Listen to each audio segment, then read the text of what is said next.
humid day here in Cincinnati as the Reds close out this 8-game homestand, trying to close it out with a win as they wrap up this 3-game series against the San Diego Padres right here on Fox Sports Ohio. And hi and a pleasant good afternoon, everyone, and welcome to this Sunday afternoon edition of Reds Baseball. Jim Kelch along with Chris Welsh. Today, Reds need to get a victory in this series. If they can do it, they will go 5-3 on the homestand, 2-1 in this 3-game get-together against San Diego. Chris, a couple of former #1 picks going at it in this game at game's beginning. And let's start with the #1 pick of the Reds back in 2009, Mike Leake. Mike Leake, originally from San Diego, so he gets to face his hometown team a couple of times here in the last couple of weeks. He's coming off a bad outing, Mike Leake is. That was against the Cardinals. It seemed like all the Reds pitchers struggled against the Cardinals, but Mike Leake has thrown the ball extremely well in San Diego for his first time ever. He's thrown the ball well all year long before that bad outing against the Cardinals. Mike Leake was 3-0 in his previous 3 starts. So Mike Leake, I expect to be right back on the team today. He will face Ian Kennedy. He is one of the newer members of the Padres, coming over from the Oakland A's in a trade deadline deal that brought this starter there. He's kind of a low-risk starter, a guy that has won 36 ball games between 2011 and 2012, but he's not having a great year, especially on the road this season. Well, he's the former #1 pick of the Yankees back in 2006, and they're the numbers you talked about. Yeah, the earned run average is up. The home runs, by the way, 13 of them allowed on the road. That is the second most in the National League for Ian Kennedy this year. He's a fastball changeup pitcher, and maybe the Reds will be sitting on that combo here this afternoon. Well, we'll see how it goes here this afternoon. The wrap-up of this 8-game homestand, wrap-up of this 3-game series against the Padres. What lies ahead for this team? Big 7-game road trip, 3 at Chicago and 4 against the Milwaukee Brewers.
Ohio is brought to you by the Ford F-Series trucks, the best-selling truck in America, 36 straight years.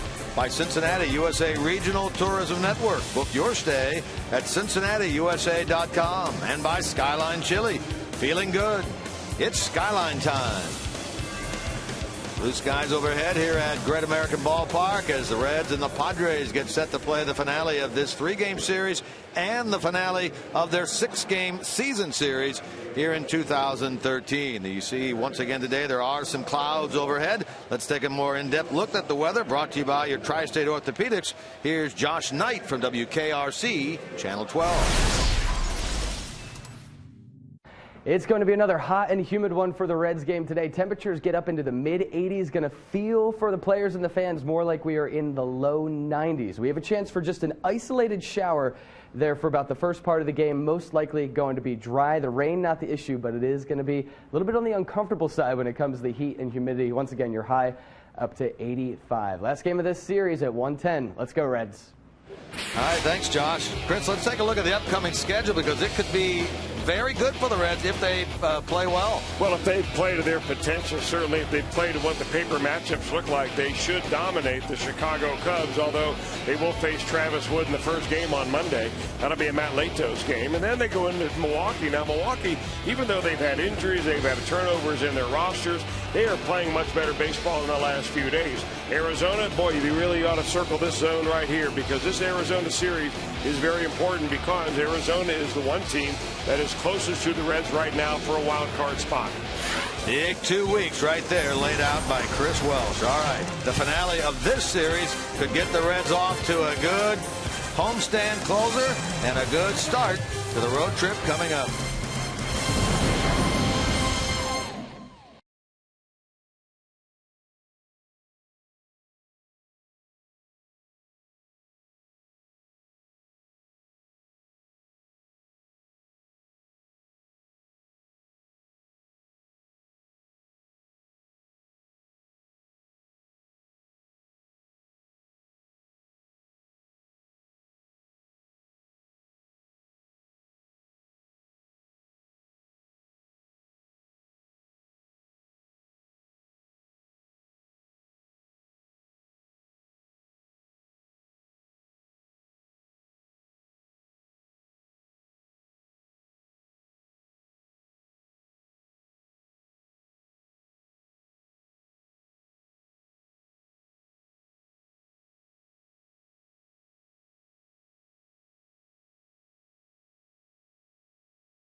Take a look at the starting lineup for the San Diego Padres for this afternoon's game as the Reds have taken the field. It's Will Venable back in the #1 spot, Alexi Amarista and Chase Headley.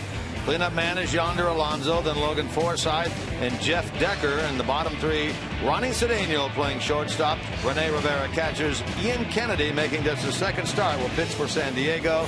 That lineup will face this right-hander, Mike Leake. Now, Mike Leake likes to forget all about his last start. That was against the St. Louis Cardinals. In fact, by now, I would imagine that entire Reds dugout has forgotten about that Cardinals series.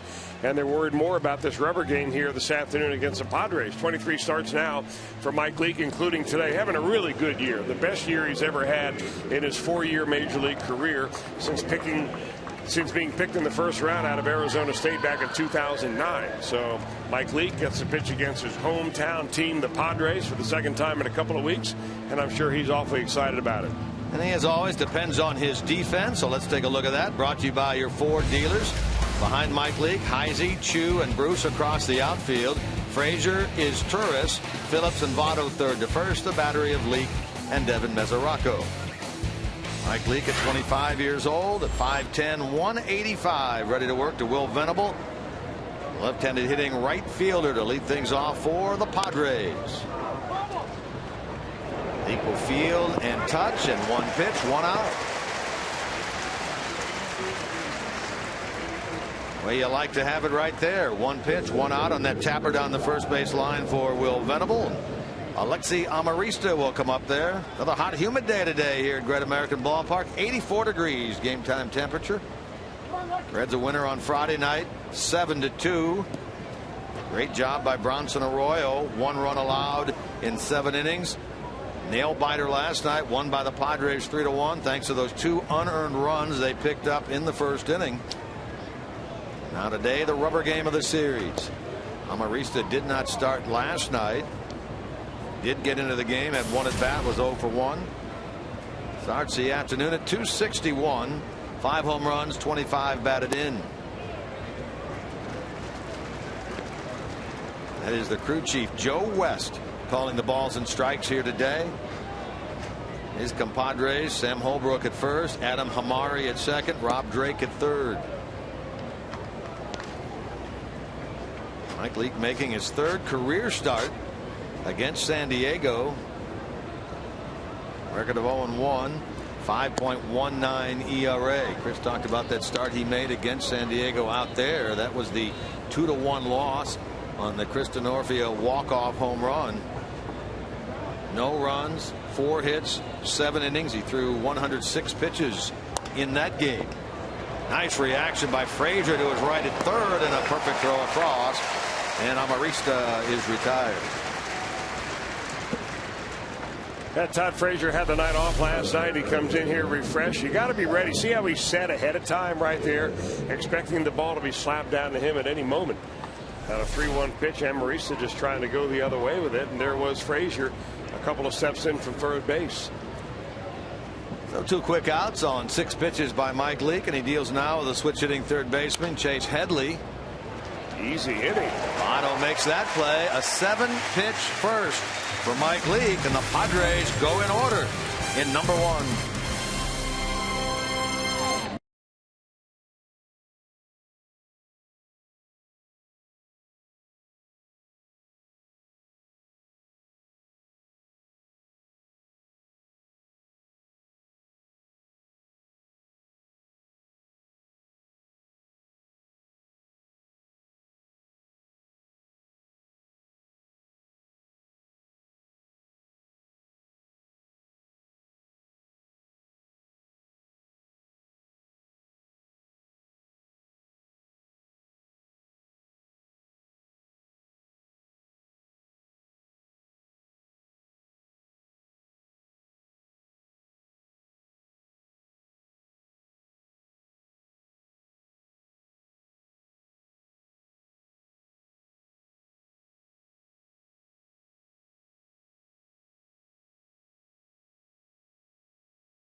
First, now the Reds come calling in the bottom half. Dusty Baker puts this lineup out there today. Chu, Frazier back in the 2-hole and back in the lineup. Then Votto.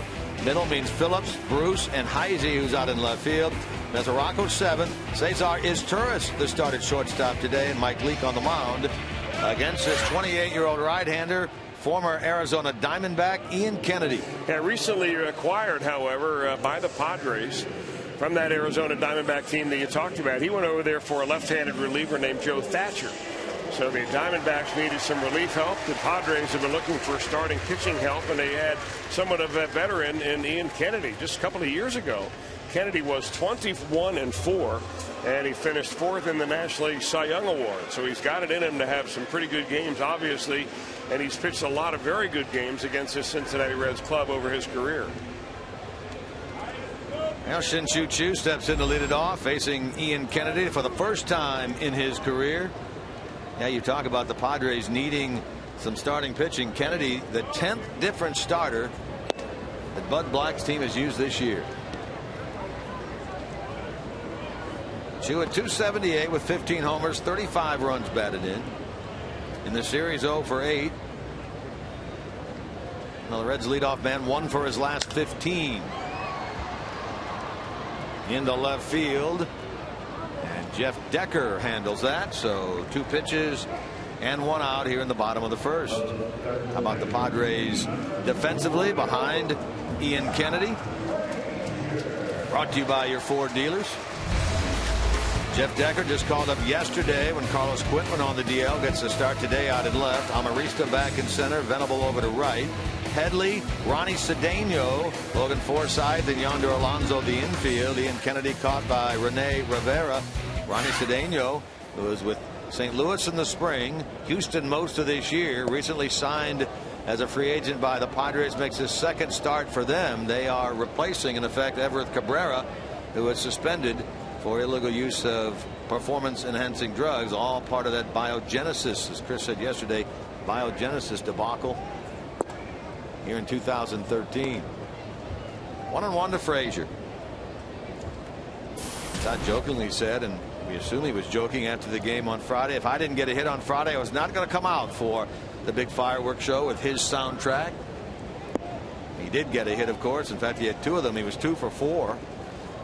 That first one was a double that broke the 0 for 31 drought that he had been in. He said that he had some tremendous response, great feedback from his picks in that soundtrack for the fireworks on Friday.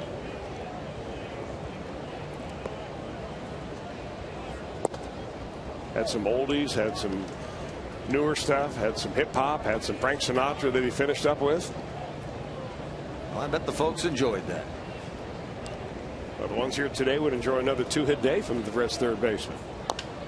2-2, a slapper toward the second baseman. Here's a chance for Frazier, and he is out. A nice hustle play there by Logan Forsythe. Frazier did get that ball by Kennedy.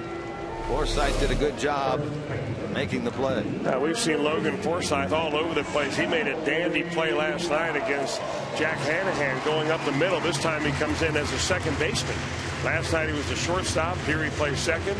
Does a nice little barehanded play, and he'll get Frazier by a half a step. Good hustle by Todd, but not quite quick enough. So 2 out, nobody on. Here's Joey Votto. You know, Kennedy's kind of an interesting guy. You're going to see a lot of changeups from Kennedy to left-handed hitters. He really likes that pitch. He's throwing more changeups this year than ever before. But what you also see is that fastball at 90 to 91 miles an hour, and he'll throw it right by a lot of hitters.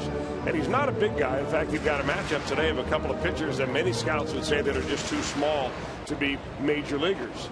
Kennedy is 6 feet tall, maybe 190 pounds, and nowadays that's on the short side.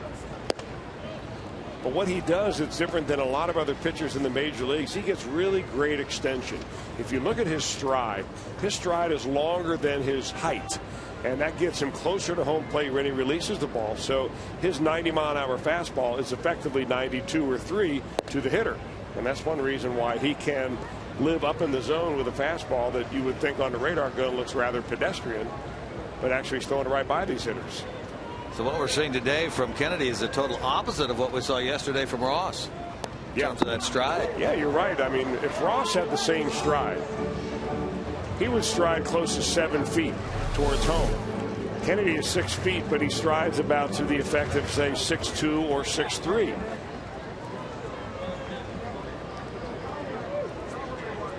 And that gets him way out there. I mean, you know, the pitcher of recent years that used to have a very long stride based on his height, obviously other than Tim Lincecum, is Greg Maddux. And Lincecum really sets the standards. I mean, he's about 127% of his height or his stride length is. And it's something that you like to get to as pitchers, but not all pitchers feel comfortable striding that long. Votto draws the walk on the 3-2 pitch, so the league leader draws his 88th walk of the year. He's aboard with 2 out. Votto's now reached base. 12 straight and 50 of his last 51 games. Here's Brandon Phillips.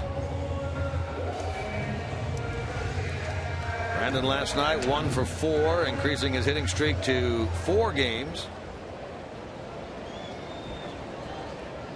Sitting right now at 14 home runs, 87 runs batted in. First pitch swinging, and a pop up in the shallow right. Forsythe will give way to Venable. Phillips is gone, and the Reds leave a runner in the bottom of the first.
Process. You know, I want to get some key hits. I want to help this team win, and I know it's going to be a process, but I came here to be in a postseason race and try to win a World Series, and we're in a position to do that, so I couldn't ask for any more. That's today's IGS, bringing the energy. Ryan Ludwig talking about expectations that'll be on him as he is activated tomorrow in Chicago, injured on opening day, so he's missed the first 4+ months of the season, played in 11 rehab games. Here's the numbers that led to a 2-year contract at the end of last year. 26 homers, 80 RBIs, including carrying the team. One of the 2 or 3 guys that carried this team during Joey Votto's absence. Yeah, the replacement numbers, obviously, you know, especially down in the RBI and the home run total, nowhere near, because you don't have anybody with Ludwig's power that you can put out there in left field. But I think overall, those who replaced Ludwig in left, a combination really of Xavier Paul, Derek Robinson, Chris Heisey when he's been healthy, have all done a pretty admirable job. Donald Lutz. Over the head of Frazier and into left, and a base hit for Yonder Alonso, his second hit of this series, and he is on to start the second. I think every one of Alonso's hits, at least the ones that have gone into the air, have gone to left field. He loves to hit the left field, and he hits that ball very late, right out of the catcher's mitt, takes it right out to Chris Heisey. Taking a page out of the Joey Votto book right there with that swing. That's probably what he's telling him down there.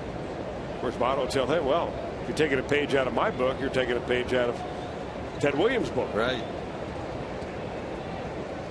First base runner of the game for San Diego is Yonder Alonso. Here's Logan Forsythe.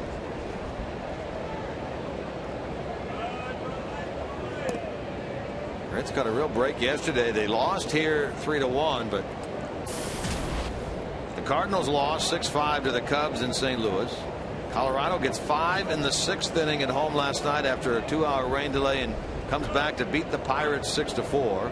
And the Mets, they won at Arizona 4-1. So even though the Reds lost, they did not lose any ground. So they still are 6 behind Pittsburgh, 2 behind the second place Cardinals, and 4 in the loss column ahead of Arizona for the final wild card playoff spot. You can look at it a couple of ways. Boy, everybody lost. If they had won, it would really tighten it up. But you look at it the way we're talking about it, you didn't lose any ground. Well, at this point, I think you're still trying to put wins on the board. You're trying to project how many wins it will take you to make sure that you get a playoff spot. Last year, the Reds won 97. This year may not take that many, depending on how the Pirates play from here on out. Maybe that number will be more like 93. But you still got a long ways to go to get the 93 with the schedule that's ahead of you. Reds have, counting today, 46 games remaining. They're sitting at 64 wins right now.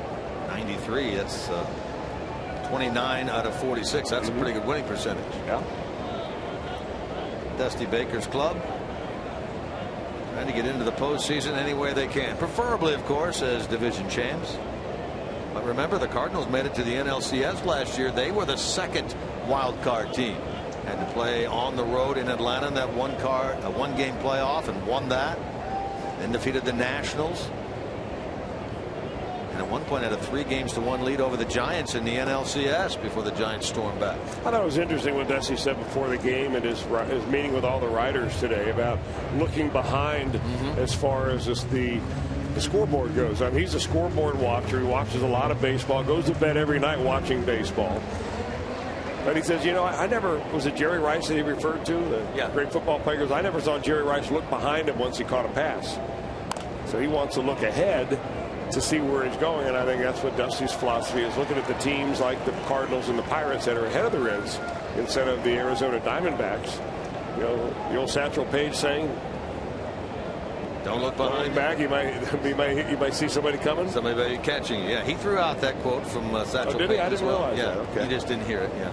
Sometimes when you're in the way back with Dusty, you can't catch all that. You're right. He's a soft talker.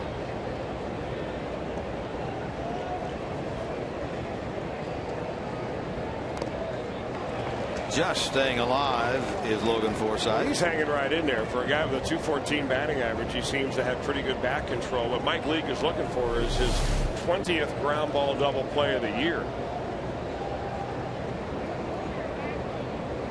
Last year, Leake threw up a total of 16, so Leake has already eclipsed what he did last year as far as twin killings. Getting about the same number of ground ball percentage this year as last year, maybe a point or two off.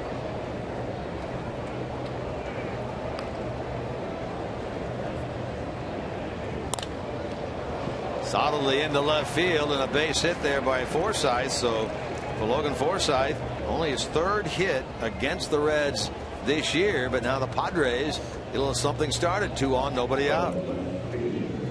He just kind of hangs right in there, just kind of short strokes that ball. Forsythe does. Very versatile player. Played shortstop the entire first couple of games, and now he's over at second base.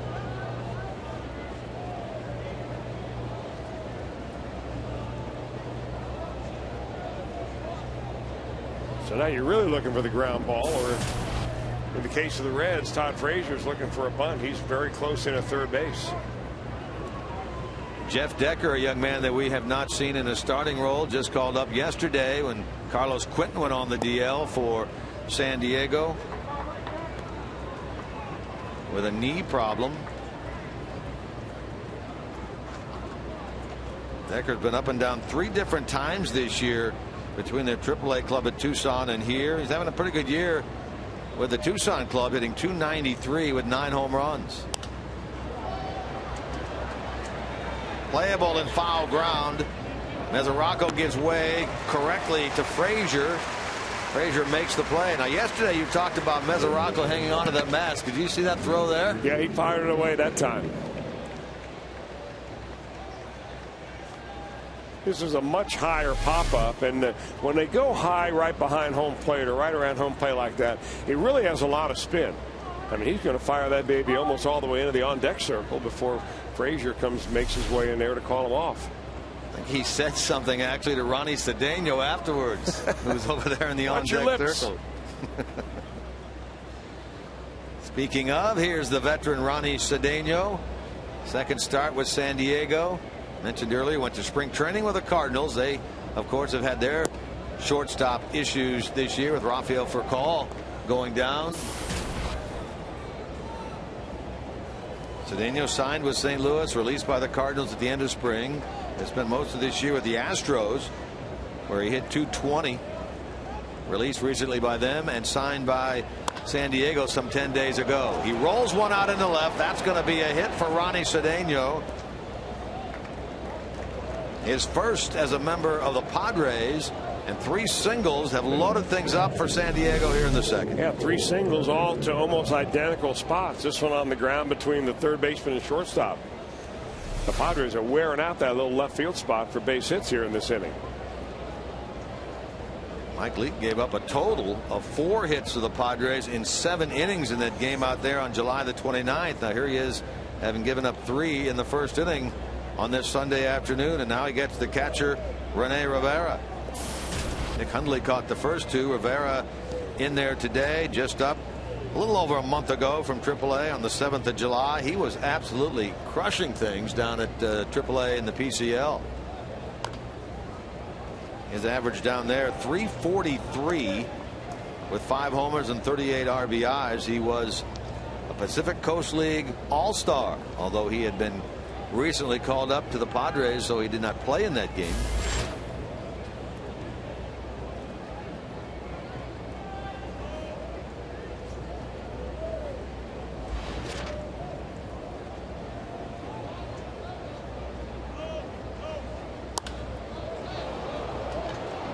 To Chu in center. The runner will tag. That's Alonso from third. The runner from second bluffs a go and now scampers back.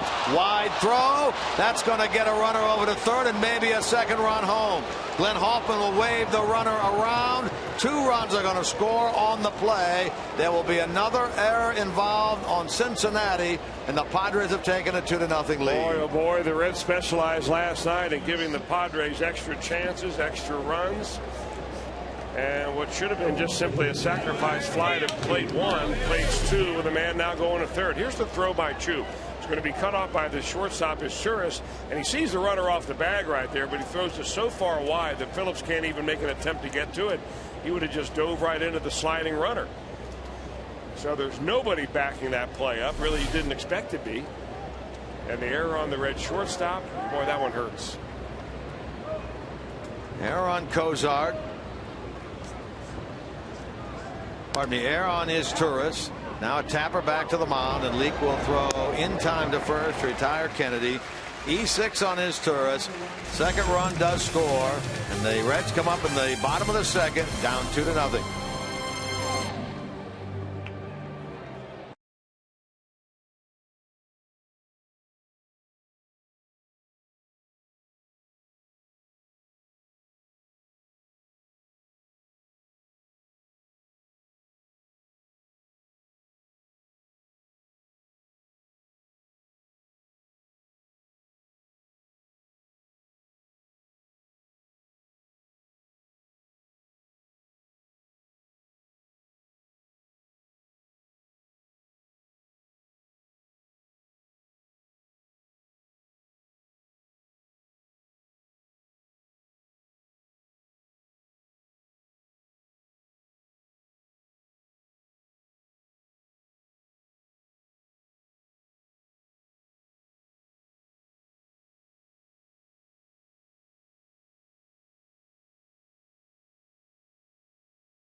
And Kroger for their support of the P&G Cincinnati MLB Urban Youth Academy. Construction is underway, and by summer of 2014, a year from now, the academy will be a state-of-the-art complex providing free year-round baseball and softball instruction, as well as educational and vocational services to Greater Cincinnati youth ages 6 to 18. For more information on the academy and the Reds Community Fund, simply visit reds.com/academy.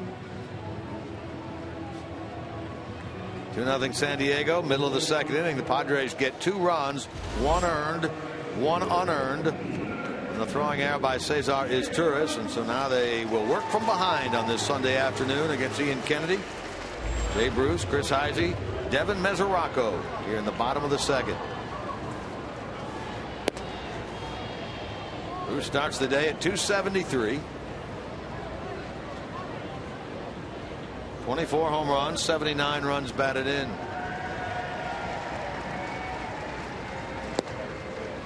Out in front of a changeup there, a ball, a strike. Yeah, good arm action on the changeup. Ian Kennedy, you know, it's all set up with the fastball. Sneaky fastball, sneaky changeup. The guy does not throw what he appears to throw. And when he's able to do that, he'll have a good ball game. Reds have not faced Kennedy this year. When they were out in Arizona in that 3 games, he was not in the mix against Cincinnati. Comes over here and works against the Redlegs for the first time in 2013, and for the 4th time in his career. We did not talk about this earlier, but he has been very, very good against the Reds in his career, to the tune of 3-0 in 3 starts with a 1.27 ERA. 2 of the 3 starts here at Great American Ballpark. Last year he threw 8 innings of 1-run, 8-hit baseball against the Reds as a Diamondback in a 7-1 win. That was on the 18th of July. Here he is gunning for his 5th win of this year. He's an over 500 pitcher at 50 and 38 career wise.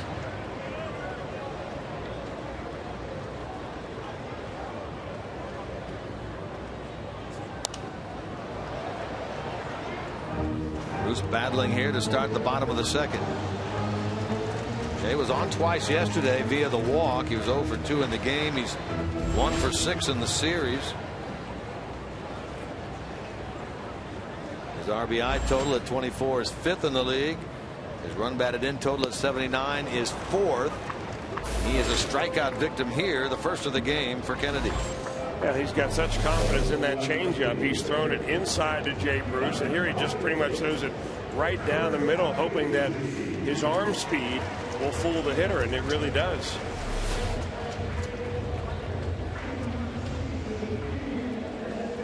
Batter is Chris Heisey.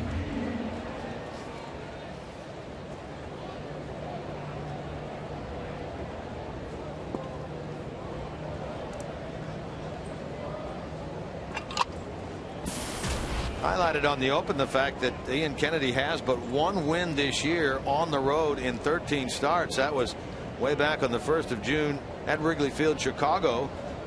And even in that game, it was not a quality start for him. Cedeno shows off a pretty good arm right there, throwing out Heisey, 2 out. A reminder that coming up later in the broadcast, we'll have our Miller Time moment of the game. That, of course, is brought to you by Miller Lite.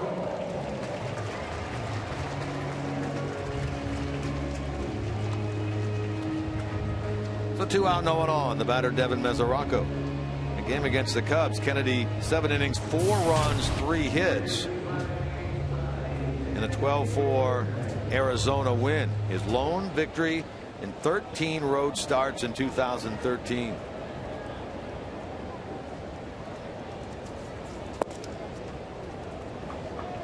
He faces Mesoraco with 2 men out.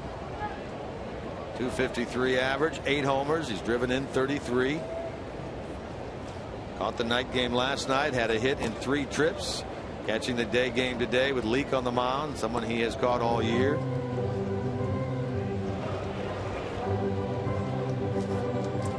Reds then in Chicago tomorrow, the start of a 3-game series. It'll be Matt Latos against Travis Wood. Tuesday night, Homer Bailey against Jeff Samardzija. So the two best the Cubs have to offer is what the Reds will get. Games 1 and 2.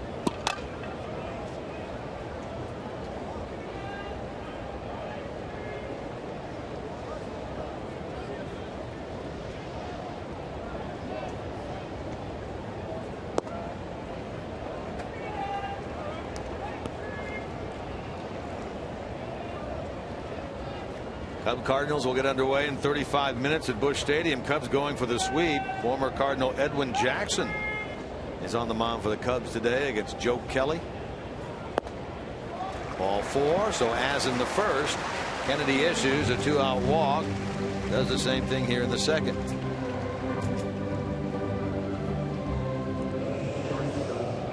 Pittsburgh, they'll play at 4:10 today out in Colorado. Rockies going for the sweep.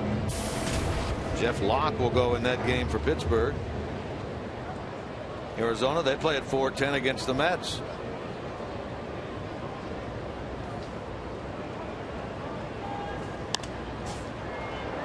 Is Turris in the air, shallow center.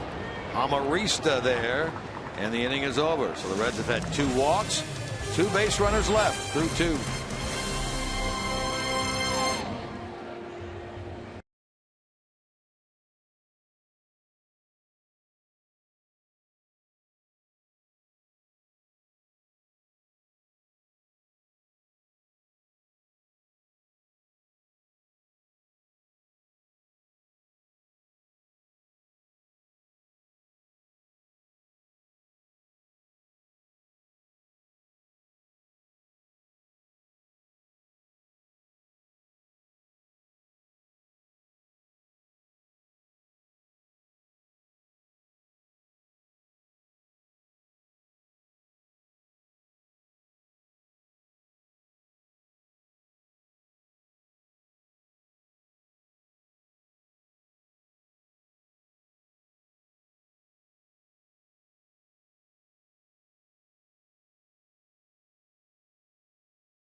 Look at today's storylines brought to you by Elk & Elk.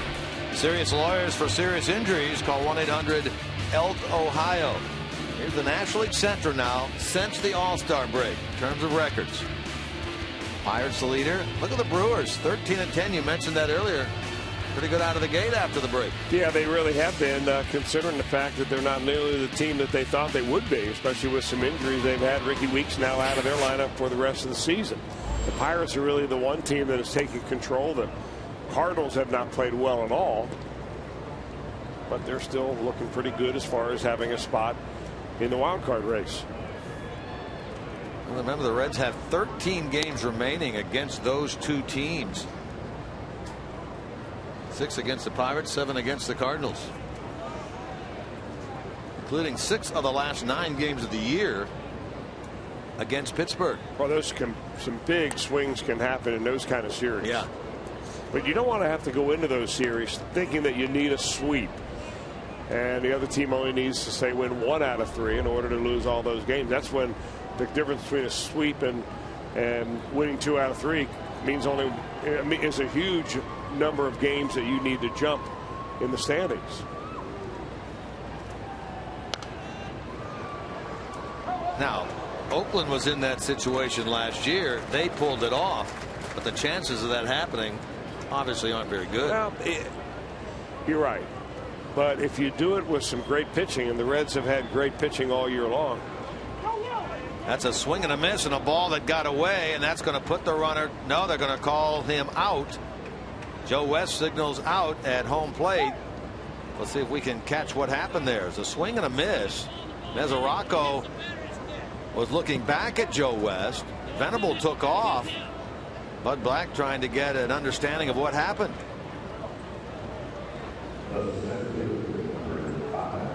I think it hit the ball, hit him, and the ball's immediately dead when the ball hits the batter. So if it's strike 3, you can not advance to first base. So see if this ball actually hits Will Venable. It's a breaking ball that just bears right in on him, and if you swing at a pitch like that and it hits you, the ball is dead after it hits the batter, and the swing and a miss is a strike. In this case, it was a strikeout. Good explanation. Well, you don't see that very often, but that is one case that we did cover in our rules month. Yeah. On our CBTS Tech Talk. We talked to Ted Barrett at length about all the interesting and unusual rules that you see from time to time in baseball. I'm not sure Bud Black yet is buying that, but Joe West was dead on it, right on top of it. So the first strikeout by Leake is the first out of this inning. You know, you really only see that happen when you have a pitcher with a really good breaking ball, and it's an opposite hitting hitter, meaning a left-handed hitter facing a right-hander or vice versa with a lefty pitcher. And you throw that pitch on the inner part of the plate, and the guy takes a big hack, and next thing you know, it's bouncing off his kneecap. Yeah, lost in all of that is that pitch directly went into the knee of Venable. Had to hurt a little bit. I did that in college one time. Broke a kid's kneecap. Didn't mean to, obviously, but I mean, he was writhing in pain at home plate. Catcher retrieved the ball, not knowing the rule, went over and tagged him for strike 3. Lined right at Votto. 2 out. Well, right now on FoxSportsOhio.com, can Ryan Ludwig help save the Reds season? Who is standing out at Bengals training camp? And join Hal McCoy for a live chat right now. Get complete coverage of all of today's action involving Ohio sports. Brought to you by 1-800-SAFE-AUTO. Drive safe, spend less. Can Ryan Ludwig help save the Reds season? Maybe wordage wise that would be better said as help lead the Reds to the division title.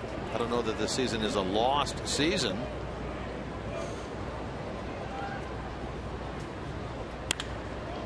Base hit into right now by Chase Headley. Hit number 4 for San Diego. But certainly tomorrow when Ludwig is activated, there will need to be a move made, and you would figure, barring an injury, that either Xavier Paul or Derek Robinson would be the one to go. We'll have to wait and see how that all breaks down. Ludwig being activated tomorrow. He's been with the club here the last 2 days. Figures to get the start tomorrow in left field against the Cubs and Travis Wood. He says he's been envisioning Wood's pitches for the last couple of days. He knows what he throws. Psycho cybernetics. Nice to see the Reds are practicing that in their dugout. Interesting comments, and you hear this all the time from players who have to go down on a rehab assignment. He said, I had no idea about any of the pitchers I was seeing on rehab. He said, up here at least I have a knowledge of what they're trying to do and what pitches they're going to try to do it with. Oh, you're right. You know, it's amazing how you get to this level and you become so reliant on scouting reports, on video, on all the things that really take you away from the basics of playing baseball, which is see the ball hit the ball. You look back and you say, man, how did I even get out of Double-A? I didn't know what these guys were doing.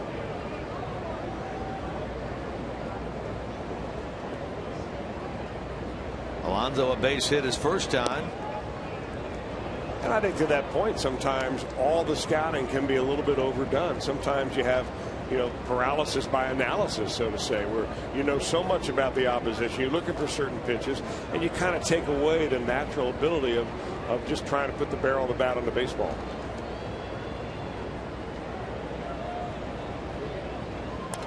Used to talk a lot to Ken Griffey Jr. about hitting, and you know he knew a little bit about the pitchers, but for the most part he didn't really care. and even his hitting coaches. Never forget that Jimmy Lefebvre, who, when he was a hitting coach here, he says, you know, the more talented the hitter, the simpler you have to be in your approach. And a guy like Ken Griffey Jr., you just run him out there and you say, you see it and you hit it. But not everybody can do that. Very few, right? Yeah. Swinging at 3-1, and now swinging at 3-2, and into the corner, making a nice running grab on that ball is Chris Heisey. He was headed right toward the wall at the left field corner. He came up with that ball, retires Alonso, and ends the inning.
See your Toyota dealer or visit buyatoyota.com. Toyota, let's go places.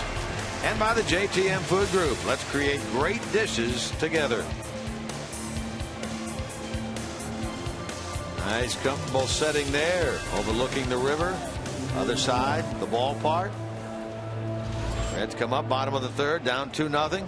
Winner of this game will take this series 2-1. If the Reds come back and win, these two teams will split the season series at 3 apiece. The Padres win, they will take the season get together 4-2. Leak to get it started with ball 1. This year he's a little down from where he has been in the past. 184 average this year. Leak last year hit 295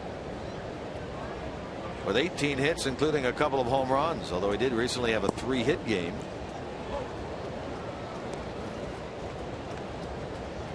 Two to follow, then Frazier. I mean, if you hit well enough, can you go to arbitration as a pitcher and a hitter? Kind of double dip. Up the middle, base hit. 10th hit of the year for Mike Leake. Leadoff man on for the first time. First hit of the game by the Reds. I guess you can incorporate all that into your case, can't you? If you will come out here early enough, and it's tough to do because they're out here before the gates open, but Mike Leake is out here hitting every day. Yesterday, taking ground balls down the first base line as if he was a pitcher, a first baseman. That guy really works at his game, the complete part of his game.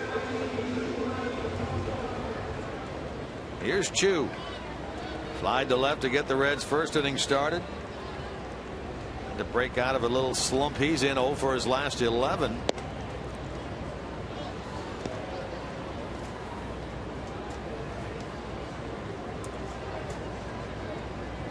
Reds down 2-0, batting here in the bottom of the third. Lane to go the other way in the outfield. He'll pop this ball up. Forsythe drifting and makes the catch. Looks like he was turning away from that ball, Forsythe, to kind of make sure that the sun didn't get into his eyes. Reds fans, if a Reds player hits a home run in tonight's game and hits this Toyota sign in the process, Sylvia Perkins from Williamstown, Kentucky, will win this beautiful truck on display, this Tundra here at Great American Ballpark. Register for your chance to win at an upcoming game by visiting your Cincinnati and Northern Kentucky Toyota dealers. You're out at the ballpark, take a look. Right above the Reds bullpen out in left center, you'll see the Tundra on display all season. That one got away, and Leake will take off to second. Bounced away to the right from Rivera. Leake with his head up took advantage, and he's in scoring position.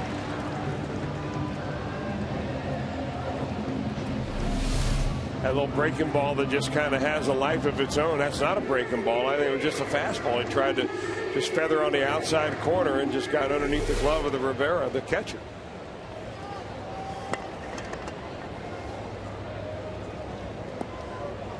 Frazier now with an RBI chance.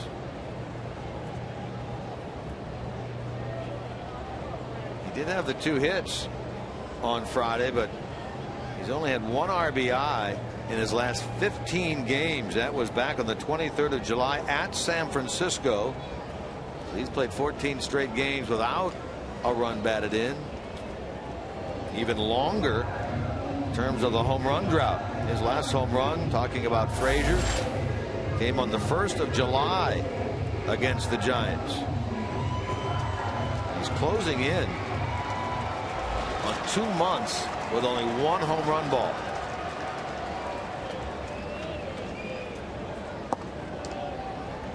He had 6 in April and only 4 since that time. Long ball here would tie it. He has 10 of them on the year, driven in 49.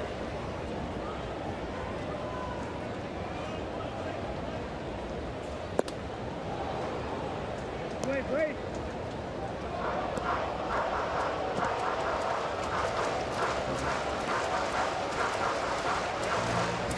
By means of comparison, he hit 19 last year, drove in 67, 422 at bats. This year, coming into today, 370 at bats. He goes from ahead 2-0 to now 2-2.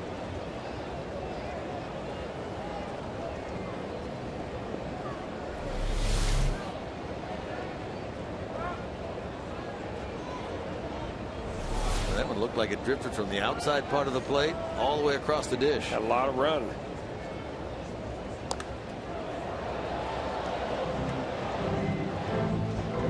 And it's up to Frazier now to make an adjustment, because what a pitcher wants is to have the hitter behind the fastball and ahead of the breaking ball. And a swing right there, when you launch your ball up over the left field dugout and into the second deck, you're way ahead of that breaking ball. So now Frazier's got to figure out a way to stay back, but also be quick enough to get to the fastball.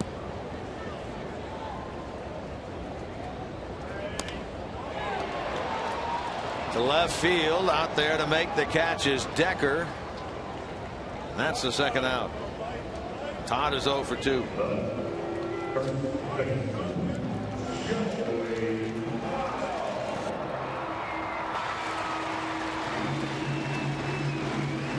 Well, there are a bunch of alums from Covington Catholic High School. A bunch of guys getting together today down at Ludlow Bromley Yacht Club, celebrating Joe Vedder's summer birthday bucket list.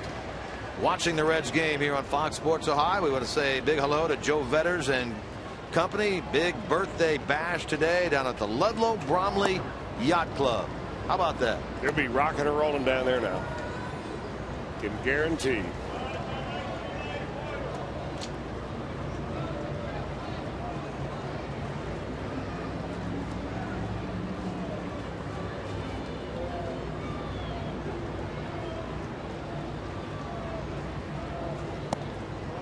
Final bat with a runner at second and 2 out.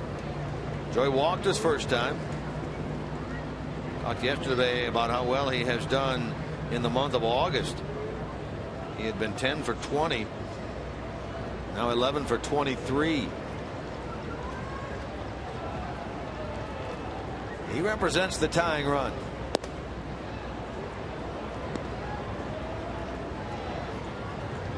Otto came into this series 3 for 6 against Ian Kennedy lifetime.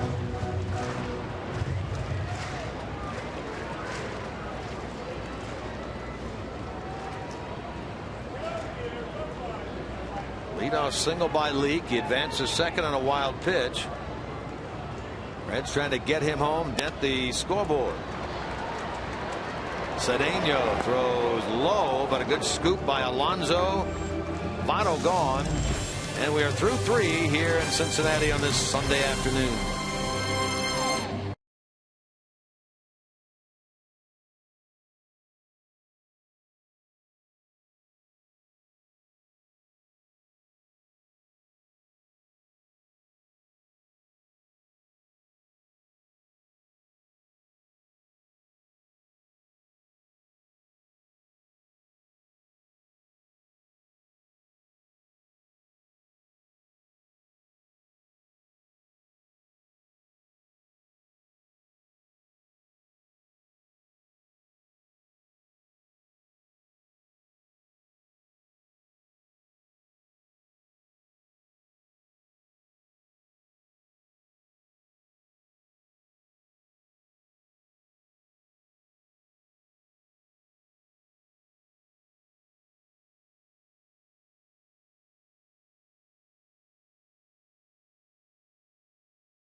To the middle innings of this game, who is the only Reds player to hit 20 home runs in a season from the leadoff position.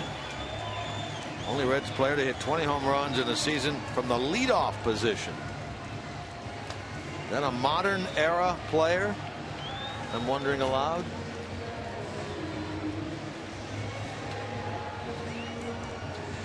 The answer to that question is yes. It is a modern era player.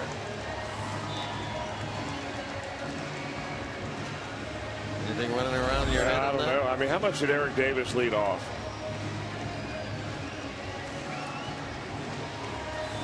I don't know. That's a good question. Now we'll mull it over. There are people out there, you know, hollering at their television going, what is wrong with you two idiots? It's. I have an easier time telling you who it wasn't. You know, going back just recent history, you know, Corey Patterson, no. Yeah. Willie Taveras, no. And the Reds have been looking for a leadoff hitter for quite a long time, actually, until they, I mean, Drew Stubbs. That may be the most obvious of all. Yeah, that could be it. So stop yelling at your TV. That may not be the answer, but it's what we're throwing out. It's our best guess, yeah. 3 inning totals, 2-4-0 for San Diego, 0-1-1 for the Reds. Padres have left a couple, Reds have left 3. Logan Forsythe leads it off. Young man trying to catch up this year.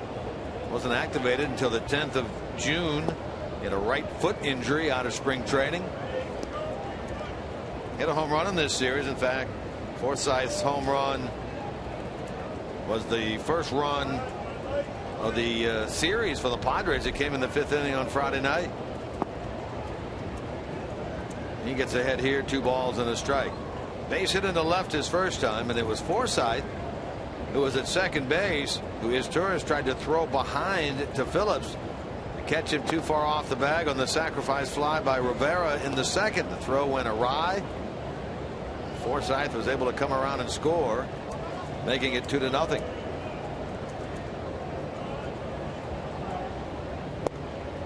Leake walks him on 5. The first walk issued by the Reds pitcher, and the leadoff man on for the second time in 4 innings for San Diego.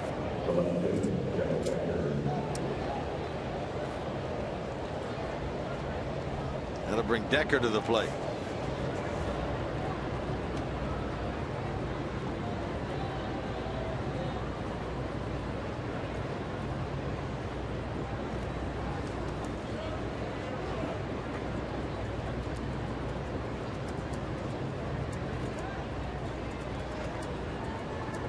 Decker fouled out his first time. Frazier, you recall, came charging down the third base line and caught the ball in the home plate dirt circle area.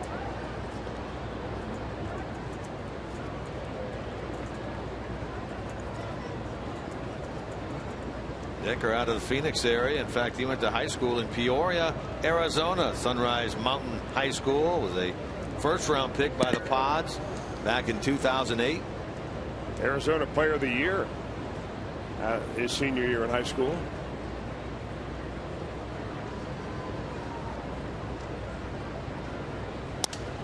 Broken bat, flare into left, and getting there is Chris Heisey. Decker, he grew up in the town in which the Padres hold spring training out there in Peoria.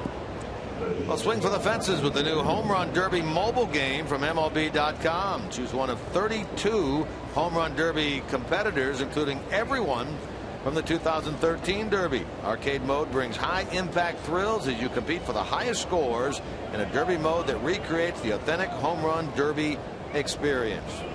Download MLB.com's Home Run Derby game for free today. Real McCoy will be here. Home Run Derby, summer of 2015. Reds will host the Major League Baseball All-Star Game here at Great American Ballpark.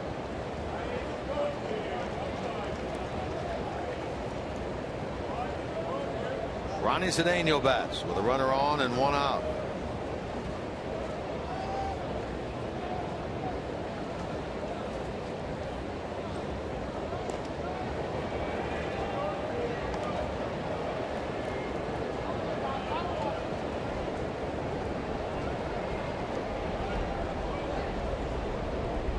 Cedeno now 30 years old. He's from Venezuela.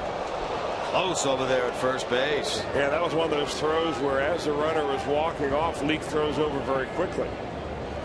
You know, when you're a right-handed pitcher, or a lefty for that matter, you can throw over at any time while you're getting your set position. You don't have to wait until you come to a complete stop. You only have to wait to go home.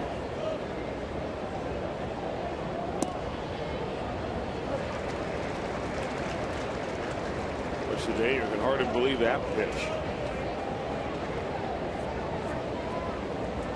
A little breaking ball right on the corner.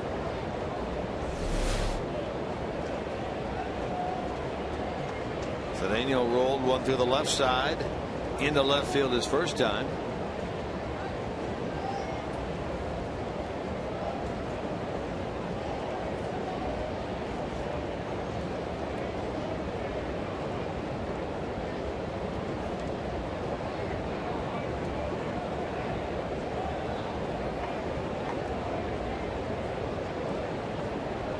Cedeno, an everyday player, a couple of years ago with the Pirates. Last year with the Mets most of the year.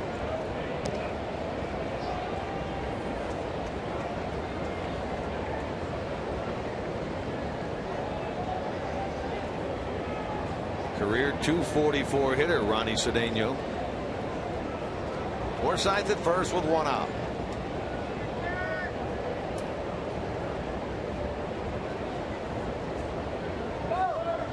Forsythe is going. Swing and a miss. And a stolen base. Phillips had to save that ball from bouncing into center field. Cedeno a strikeout victim number 2 for Leake. That was a tough pitch for Devin Mesoraco to try to throw the runner out on. It was a low curveball. He had to wait for it to finally get there. Cedeno puts a swing on, and that even further delays it. And Forsythe gets a pretty good jump. Nice snag and an attempted tag right there by Brandon Phillips. Look at this pick. 4th of the year for Forsythe. This Padre team came into the series second in the National League in stolen bases, but that is their first theft of this 3-game get-together. And now Rivera will be walked intentionally to bring up the pitcher in hopes of getting the final out here in the top of the 4th.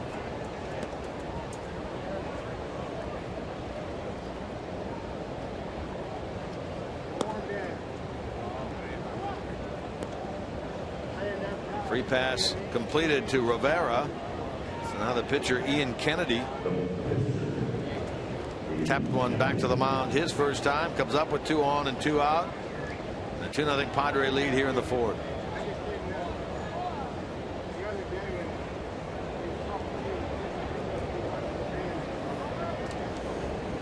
Kennedy does have 5 hits this year, including a couple of doubles. I think we'll attack him here with runners at first and second.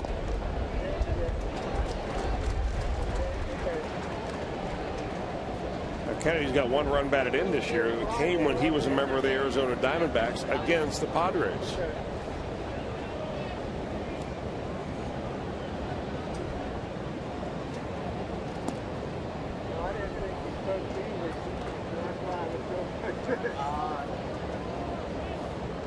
Padres get 2 in the second, 1 on a sac fly, 1 on a throwing error on the same play. Reds have not yet had a runner past second base. And only 1 hit, that by the pitcher. Yeah, they're trying to keep the curveball on him. I'll tell you, the Reds outfield not giving Kennedy any respect at all as far as being able to hit the ball in the air any distance. And they are playing little league distance out there right now.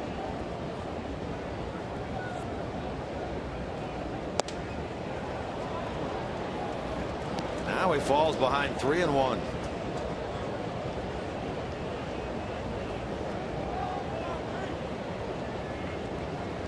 Let him swing here?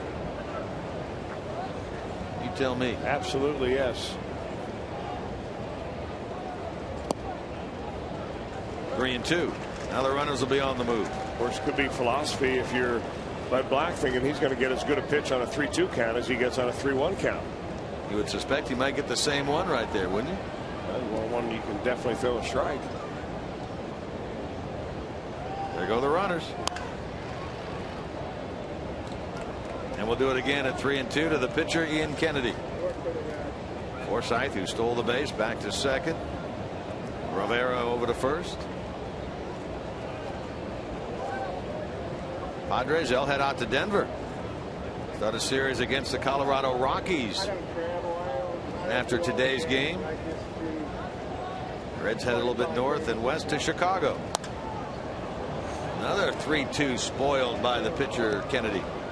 Back go the runners again.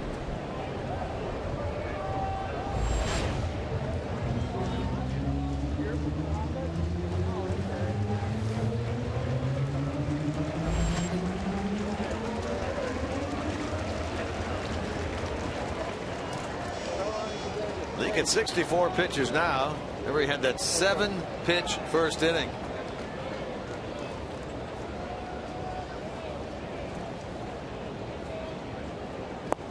And ball 4.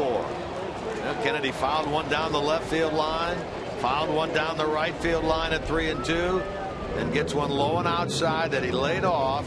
3 walks, albeit 1 intentionally, in this inning. And look at that here to the right of your screen. You see the Fox tracks. Look at all the different pitches that he threw. I mean, he threw them all over the place there to Kennedy. But he has walked 3 in the inning to load the bases. And now all of a sudden it gets real serious here with Will Venable up there. Padres have a 2-0 lead. A base hit right here will add 2 to that. Venable 3 out of 10 with the bases loaded this year. This would give the Padres and Kennedy some major breathing room if their leadoff hitter, sporting a 7-game hitting streak at the start of the day, comes through here. He popped one out of here last night. In fact, he's homered in each of the 2 games of this series. And he gets ahead, ball 1. Yeah, all of a sudden it just seems like Mike Leake is working underneath the baseball just slightly. Instead of getting his fingers on top and driving that pitch down. Kind of get behind it a little bit, work underneath it, it just floats out of the zone. A little better that time.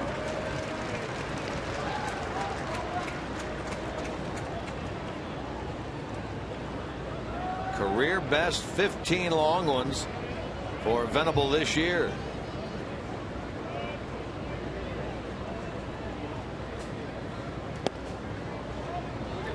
Venable's the guy that struck out his last time up and swung at a breaking ball that hit him in the kneecap. Yeah. On strike 3. And you figure that Leake would like to get to the point where he can throw that curveball, but he's got to be able to find the zone with something here.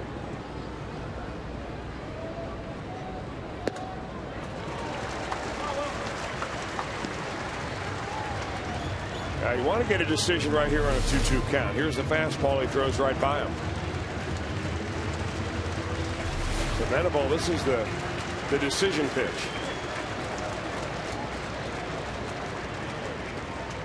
Runners leading away at every base.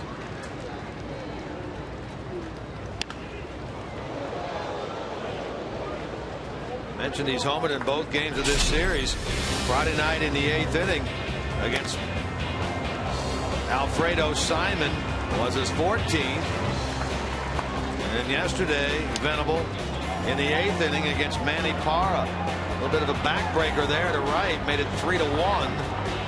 That's what it turned out to be as in terms of a final.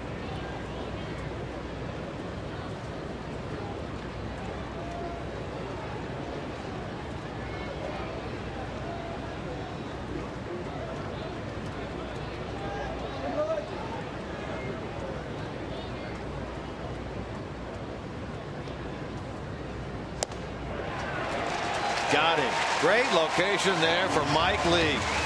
Venable takes strike 3. Padres leave them loaded here in the 4th.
How about some Major League news and notes? How about the Dodgers? One time, 12 games under 500. You see that at 30-42. And since that time, since June the 22nd, 36-8. Unbelievable the way the Dodgers are playing. Ken Griffey Jr. yesterday inducted into the Mariners Hall of Fame. Congratulations to the Cincinnati Kid. Alex Rodriguez, his first home run since coming back. In fact, here's a look at it. Comes against the hot Tigers. Yankees did have the privilege of breaking the 12-game winning streak for the Tigers 2 days ago. The Tigers bounced back with a win yesterday. Yankees with a lead today. Our Major League news and notes. Let's make some of our own here in the bottom of the 4th inning. Reds can get on the board. They scored, but one time yesterday, that was in the 1st. They've gone 11 straight innings without a run. Phillips flied to right his first time. Now 1 for 11 lifetime against Ian Kennedy. Trying to get it started for the Redlegs here in the home 4th inning. Bruce to follow, then Heisey.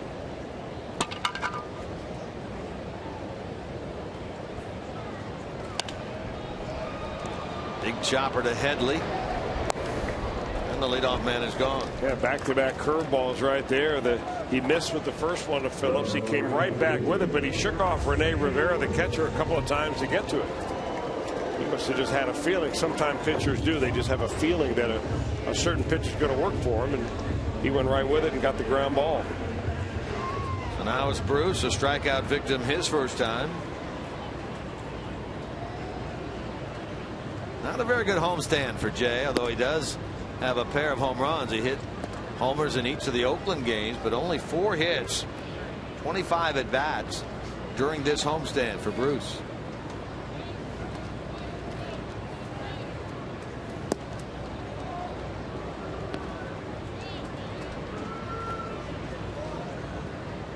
Reds, as always, during day games, wearing their red tops with the white numerals. Yesterday it was the Padres wearing the colored tops. Shift on the infield against Jay, although not the dramatic shift we see other teams put on, like the Pirates. Shortstop cheating up the middle. Second baseman Forsythe to step onto the grass.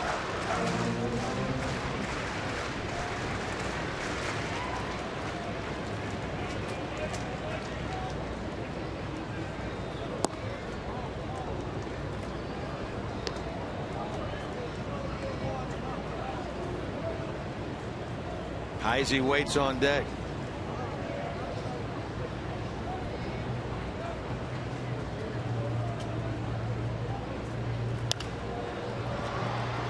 Jay gets under it, and into center it goes. Amarista will make the play, and there are 2 out. Enough thinking about that AT&T trivia question. Let's get back at it.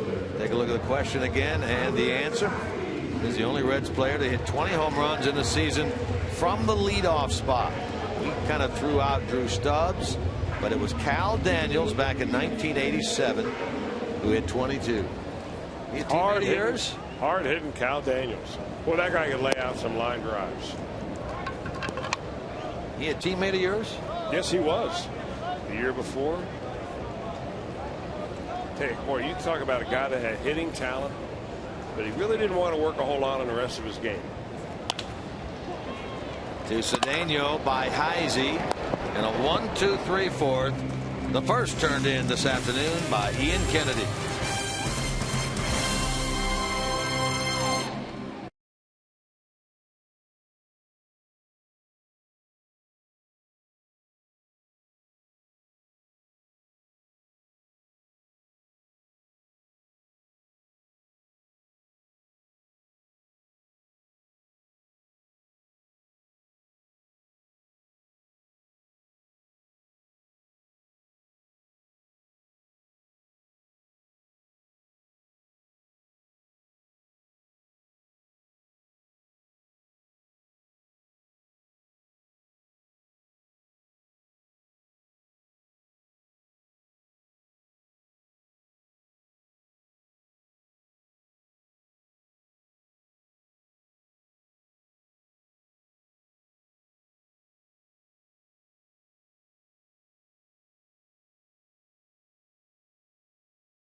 Produced or retransmitted in any form, and the accounts and descriptions of this game may not be disseminated without the express written consent of the Cincinnati Reds. A good crowd on this Sunday afternoon looking for something to cheer about. The Reds amassed only 1 run on 4 hits last night. No runs on 1 hit so far today.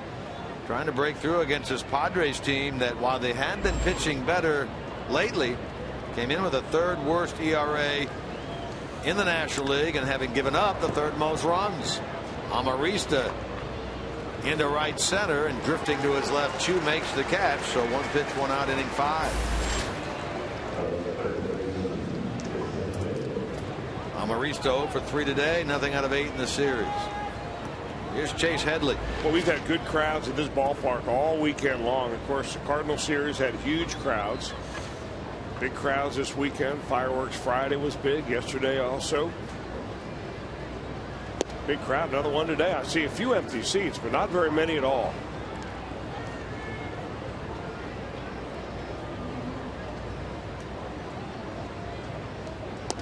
And you just kind of, you were right, Jimmy, you just kind of sense the crowd kind of waiting for something to kind of get the energy going a little bit.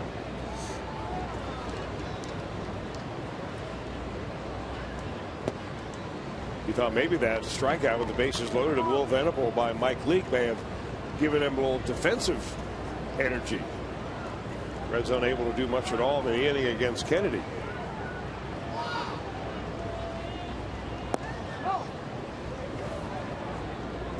Now Leake falls behind 3-1 to Headley, who had a hit his last time. He's 1 for 2 in this game, putting up nothing this year numbers wise like he did a year ago.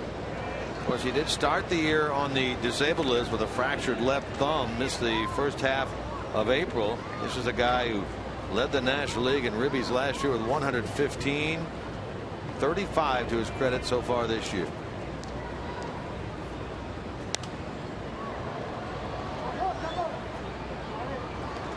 Gold Glover a year ago, Silver Slugger recipient 1 year ago.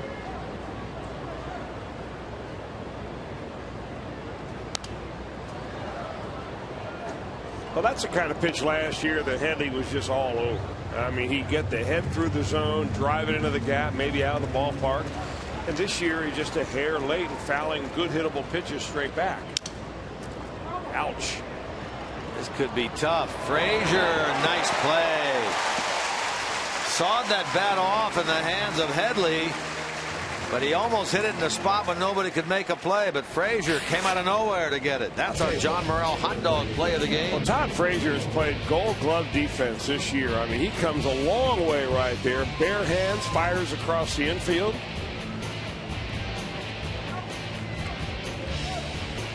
Well, that's a dandy play.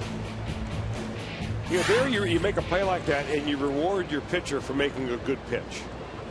It's one thing to have an outfielder climb the wall and bring back a ball a guy hits, you know, would have been a double or a home run on a pitcher who hung the pitch and a guy really walloped it. But when you make a good pitch like that, you want a good result. It takes a little defense sometimes.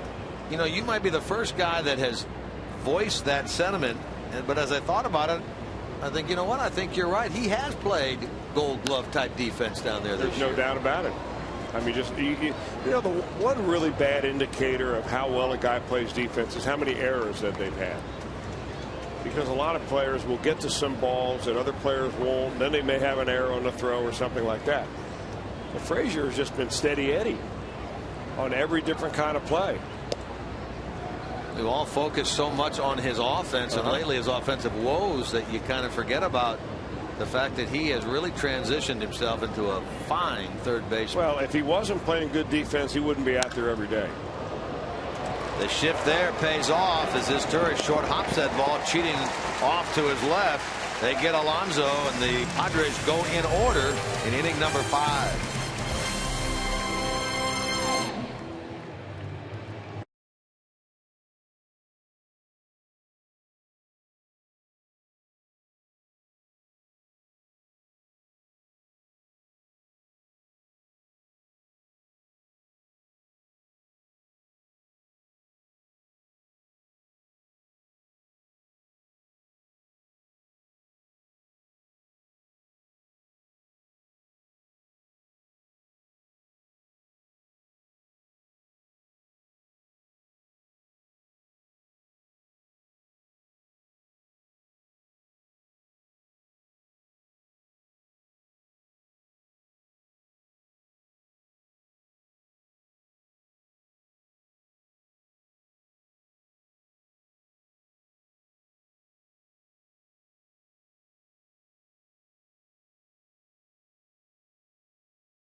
That's with Reds Live pregame on Fox Sports Ohio, right here on your exclusive home of Reds baseball. Reds Live pregame presented by Ray St. Clair Roofing. And then afterwards, Fox Sports Ohio breaks it down. First ones to talk with the manager, Dusty Baker. That's Reds Live postgame, and it's brought to you by Kings Honda in the Kings Auto Mall. Visit KingsHondaUSA.com. Upcoming games for the Reds is 7 on the road, 3 at Chicago, 3 at Milwaukee, all right here on Fox Sports Ohio. Jeff Pecora will head up pregame coverage for the road trip. Mesoraco into right, and Venable has it. And the leadoff man is gone for the 4th time in 5 innings for the Reds. Yeah, the only time the leadoff hitter has made his way to first base in this ball game for the Reds was Mike Leake, who hit that little ground ball base hit right back through the box.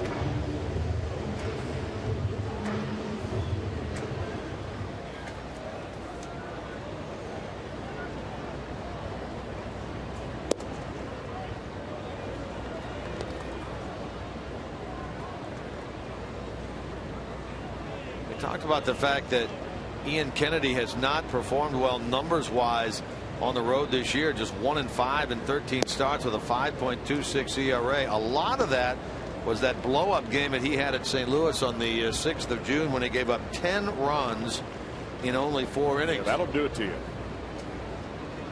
He's had a number of very good outings since that win on the 1st of June at Chicago, his only road win.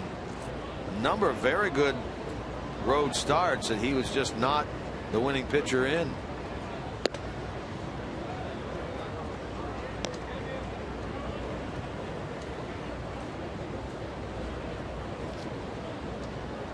His Turris flied out his first time. Getting the start today at short. Replacing Zach Cozart. He'll get it in the air. Amarista with the opportunity. 2 out.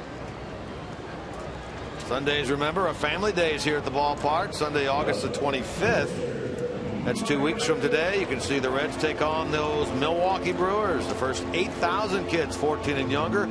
They'll receive a Kids Joey Votto jersey pillow presented by Cincinnati Bell. Plus, make sure to take advantage of the Reds 4 for $48 ticket offer. Don't miss your Redlegs taking on the Brewers Sunday, August the 25th. For tickets, call 513-381-REDS. Visit select Kroger locations or go to reds.com/tickets. League pops it up. Reds go in order. That is 9 in a row by Ian Kennedy.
Game summary here on this Sunday afternoon. The Padres in the first inning. Alonso gets the hit. Forsythe gets the hit. Cedeno, a third single in the second inning. Then things kind of came undone. Rivera, that's a sacrifice fly to center. It's the play here that led to their second run. As Turns cuts it off, throws it away. That allows Forsythe to come around and score, making it 2-0. And meanwhile, from a pitching standpoint, Ian Kennedy has dominated the Reds thus far, giving them just one hit. That by Mike Leake. And that's today's Honda game summary. You know, when you don't score runs the way the Reds have not really scored a lot of runs, you make two things happen. Number one, you don't give any breathing room to your pitcher at all. You don't give any breathing room to your manager. I mean, Dusty Baker forced to manage a ball game, especially when he gets down to the last 3 or 4 innings. You know, every night thinking about matchups. Who I'm going to get up in this inning? What if Mike Leake allows a first runner on board right here in this inning? What do? You know, you've got a 4-run lead. You can kind of sit back and relax a little bit. He has not had too many of those. Well, it's been very atypical of the Reds in terms of the way they have played defense in these last 2 games of the series. 2 unearned runs yesterday, an unearned run here today. They have been, in the last couple of years, one of the better defending teams in the National League. But that has not shown itself last night or here today. And it's cost them directly 3 runs. Leake works here in the 6th inning. Forsythe leads it off. He's been on twice, a hit and a walk. Mike has allowed 4 hits. He's walked 3, 1 intentional. He struck out 3. Starts this inning at 84 pitches.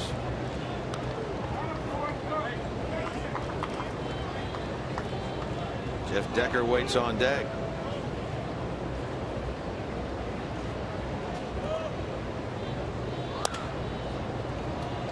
Phillips stepped to his left, and the leadoff man is gone.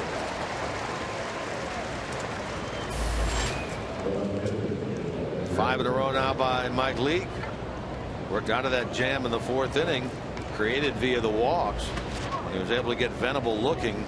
Very good pitch. Well, it's a game where both pitchers have made a lot of good pitches. There haven't been any really terrific outfield plays at all. No balls really driven into the gap. No balls off the wall, anything like that. The best play we've seen is that little jam shot that Todd Frazier came in and took a hit away.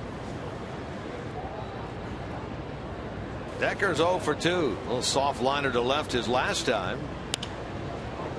Yanks this ball to right field. Bruce on the run. Jay will get to the spot. Decker is retired. 2 men out. Now let's look ahead to the Reds' 6th inning. They'll have the top of the order up. Chu, Frazier, Votto. Anybody gets on Phillips against Ian Kennedy. He was able to survive. In fact, the 4-batter 1st inning. His worst inning traditionally in a game this year has been the 1st. He had an 8+ ERA this year in the 1st. Got through that okay. He's been very sharp today. First pitch swinging here is Ronnie Cedeno, and Chu's not going to get it. This is a 2nd hit for Cedeno, who's going to round 2nd. Motor on the 3rd. The throw will be late. A head-first slide and a triple for the veteran Ronnie Cedeno. His 2nd hit of the afternoon, and a runner 90 feet away with 2 out.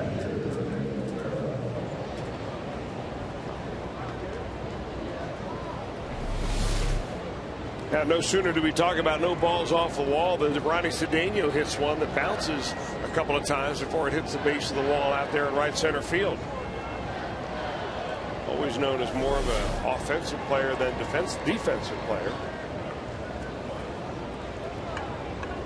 First triple of the year for Cedeno. Now it's Rene Rivera. He will bear down here, try to put this inning to rest. It was Rivera's sac fly in the 2nd that led ultimately to the 2 Padre runs.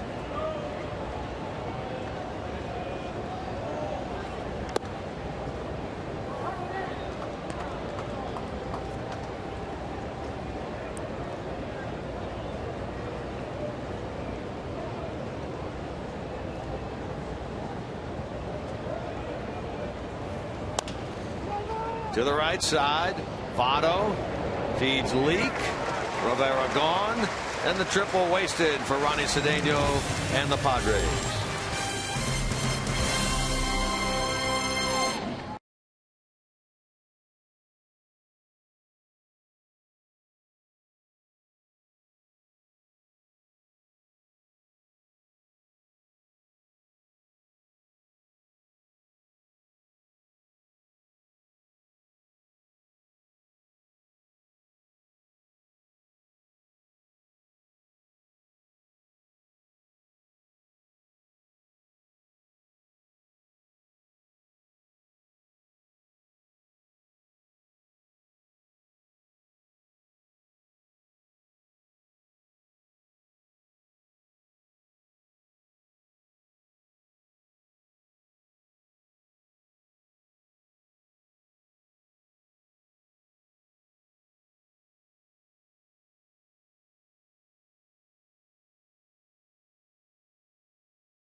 Make a stop in Cincinnati this coming Tuesday.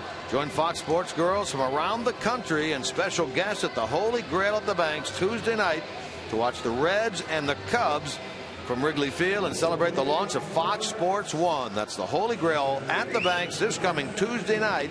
Don't miss out. Watch party, Reds, Cubs, and the whole thing be orchestrated by our good friend Jim Day. So he will be there. He will be there at the Holy Grail. Yes, indeed. Jim Day will be there. He'll be the king of that party. It couldn't get any bigger than that. From out 1 to out 27.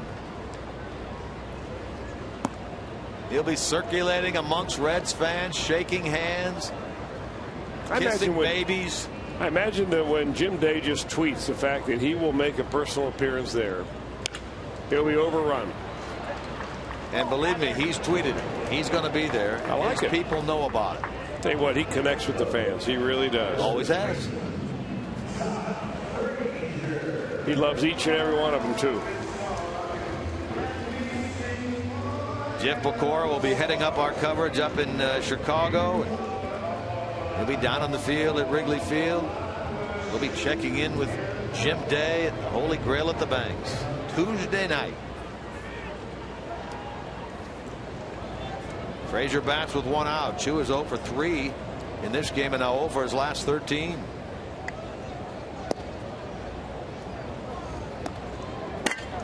Frazier's grounded out, flied out.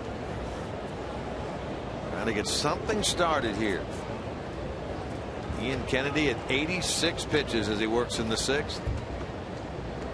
His mastery over the Reds, particularly in this ballpark, has continued here today. Boy, that's a good changeup. When you can throw it back to back, and he just did that to Todd Frazier, and then have a guy swing at the second one like he is right on it, and then just pull off it as much as he does. I mean, he's got such tremendous arm action on that changeup.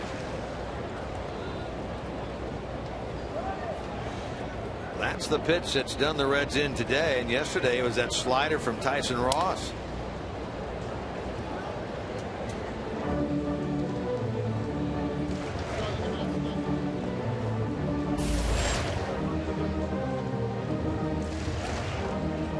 Votto waits on deck. Now the Reds down 2-0 here. They get the old bloop and a blast. Thing would be even. Leake led off the third with a single in the center, the only Reds hit so far this afternoon. We're in the bottom of the sixth.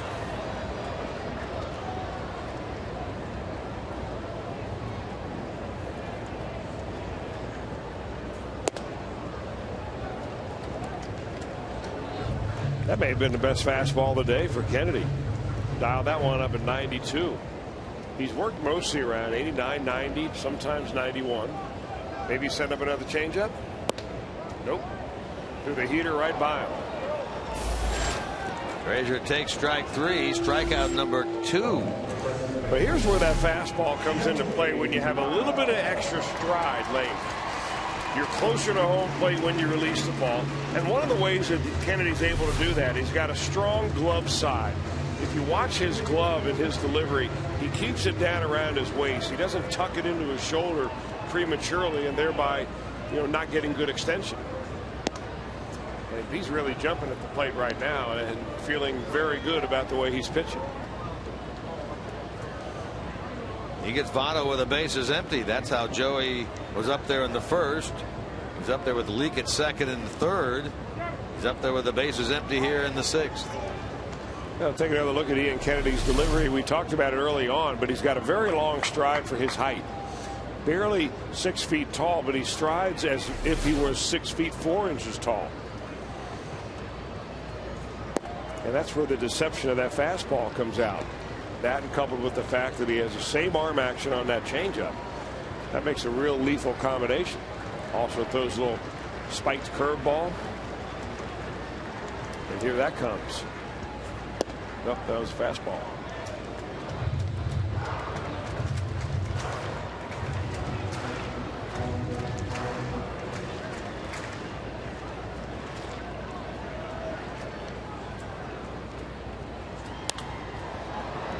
In the air to left by Votto. Decker handles it. 12 in a row now. 12 in a row set down by Ian Kennedy.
Cincinnati Children's Hospital. It's a three-peat. Cincinnati Children's ranks 3rd in the nation in U.S. News and World Report's 2013 Best Children's Hospital for the 3rd year in a row.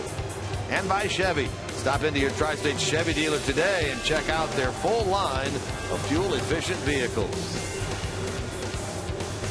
At American Ballpark, no baseball action for a week after today. Near sellout here this afternoon. Itching to cheer on their Red Legs. They trail 2-0 as we play into the 7th inning. Mike Leake against the pitcher, Kennedy. Quickly gets ahead, 2 strikes.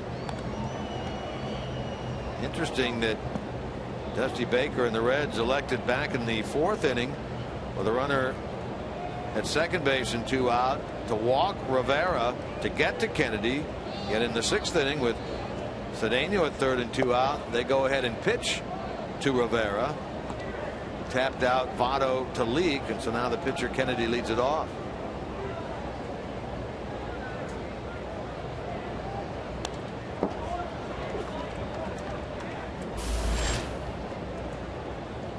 Kennedy walked after the intentional walk to Rivera back in the 4th. Eventually was stranded. Padres have left 6. Reds have left 3. Reds have not had a base runner since the 3rd. And only one base runner, Leake, has reached second base. Kennedy disposed of. Out number 1. Yeah, Leake's had good stuff, and he's pitched a real good ball game, especially with pitching out of trouble there in the 4th inning with a strikeout of Will Venable. He's had a good curveball working, but he knows at this point you give up much more, and the way the offense is, he may not be able to even keep him close. Manny Parra has now gotten up and is throwing in the Reds bullpen. Here's Will Venable. Big strikeout he endured in the 4th inning to end that frame with the bases loaded, keeping it a 2-0 game.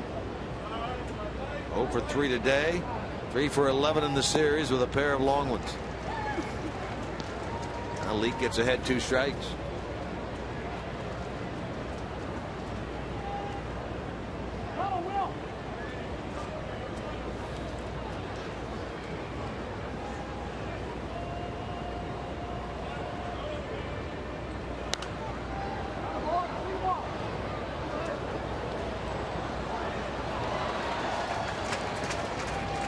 Cardinals have jumped in front in their game at home against the Cubbies. They're in the bottom of the 2nd now. They get 3 in the 1st.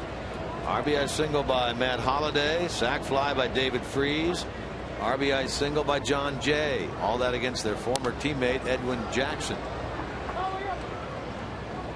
They're trying to salvage 1 of that 3-game series.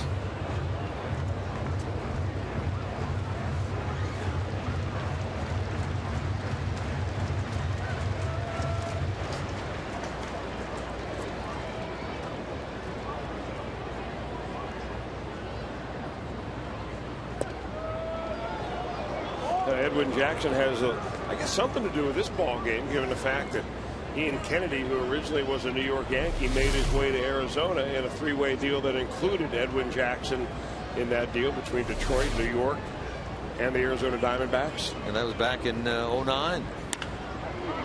Solidly stroked into the right field corner by Venable. He's going to get extra bases out of this, and so the Padres try to stretch a 2-0 lead with a 1-out double by Will Venable. Anytime a guy stands in the batter's box as tall as Will Venable does, he likes that ball down. And that's the same spot that he stroked one out of here last night. Got a breaking ball from Manny Parra moving away from him, and he got underneath it. That time he hit it right on the button down the right field line. That gives Venable now an 8-game hitting streak. Kept that streak alive on Friday with the 8th inning home run. Got the 1st inning hit last night. Now the 7th inning double here today. Here's Alexi Amarista.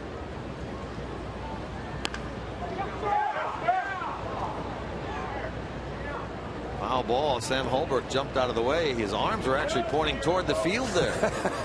You saw that too. They were all locked.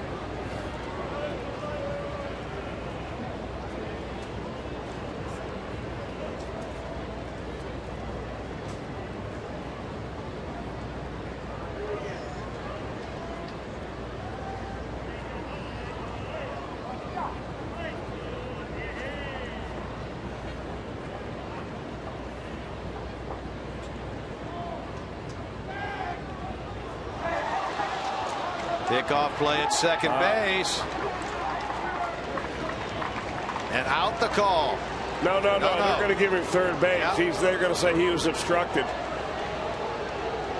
And Dusty Baker's going to come out and argue that call. It's in the eyes of the umpire. Whether the fielder kept the runner from getting up in a clean fashion. Now he doesn't even know where the ball is right now. And you see him reach back and grab Cesar Izturis. That's a nice little play by Will Venable. He got the umpire convinced that Izturis kept him from getting up and going to third base. And that was a good little bit of acting. And Dusty Baker's getting all fired up. He wants Joe West to overrule it, or at least get together and talk about it. I'm thinking that Dusty saw the same thing then that you did. It's just a little bit of gamesmanship. Great play by Venable. There's no harm in trying it because there's no penalty in doing it and not having a call. Dusty Baker's got a point, but I'm not so sure that Joe West is going to change his decision. Joe keeps pointing toward the dugout, telling Dusty to go back in. And that's ultimately where the skipper of the Reds goes. So obstruction will be called against Izturis, flopping on Venable. Now the runner at third with one out. The infield moved in.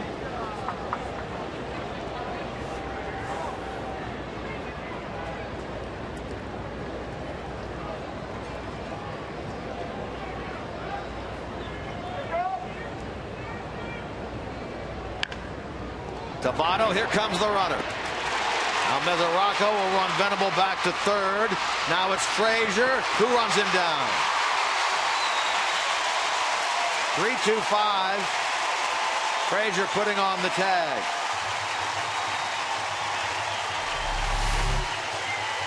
Sharply hit, but fielded right by Votto, and he immediately gets it to the catcher Mesoraco. They're going to get Will Venable in a rundown, but meanwhile, Amarista, or make it Chase Headley, is able to get all the way down around there to Amarista gets over to second base as Venable hangs in that rundown just long enough in order to be able to put the Padre runner into scoring position again.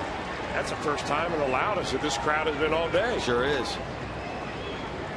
Runner still in scoring position, but out at second as opposed to third. And now Headley will pop it up, and Izturis will handle it, and the Reds get through that. Well, maybe that'll fire him up offensively. Padres do not score in the top of the seventh. Stretch time here, and we will, as always, stay right here for God Bless America.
Here on the Reds, and they take on the Milwaukee Brewers on Friday night, August the 23rd. Make sure then you stick around and enjoy a post-game fireworks show afterwards, presented by Cincinnati and Northern Kentucky International Airport. For tickets to see the Reds and the Brewers on Friday night, August 23, you can call 513-381-RED. You can visit select Kroger locations, or you can log on to reds.com/tickets. Into the 7th inning, bottom half for Ian Kennedy. He's walked 2, he's struck out 2. He's given the Reds 1 lone hit. Led by Mike Leake back in the 3rd. He has retired a dozen in a row.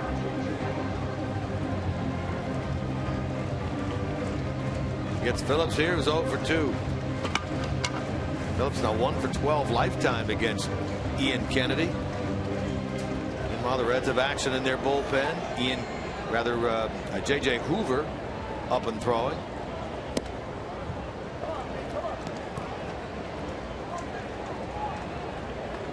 Only 75 pitches through 6 for Ian Kennedy here today. He was a winner in that first start as a Padre against the Yankees. He allowed 3 runs, 6 hits in 5 innings against the team that had drafted him #1. Well, I'll tell you what, his change of speeds must be so deceptive. We have seen some very poor swings today on the part of the Reds. I mean, good hitters taking swings like this. That's just not picking up the baseball. So 1 out. I mean, somebody's getting to Ian Kennedy, but the Reds haven't. I mean, he's pitched very good. It seems like he does anyway against the Reds every time he takes them out.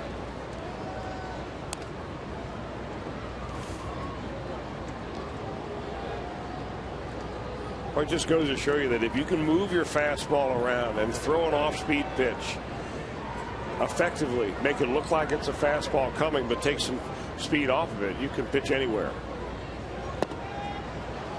Bruce chases that, and he's in the hole.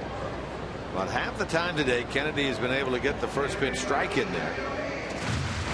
And I think the other part of it is, you know, the Reds are realizing that their offense is in somewhat of a funk, and maybe guys are being a little bit overly aggressive trying to get something going. And when you swing bigger, you're really susceptible. Bruce hard into center field, chased by Amarista. He's a step in front of the wall, but he gets to the spot and hauls it in. Jay is retired, 2 out.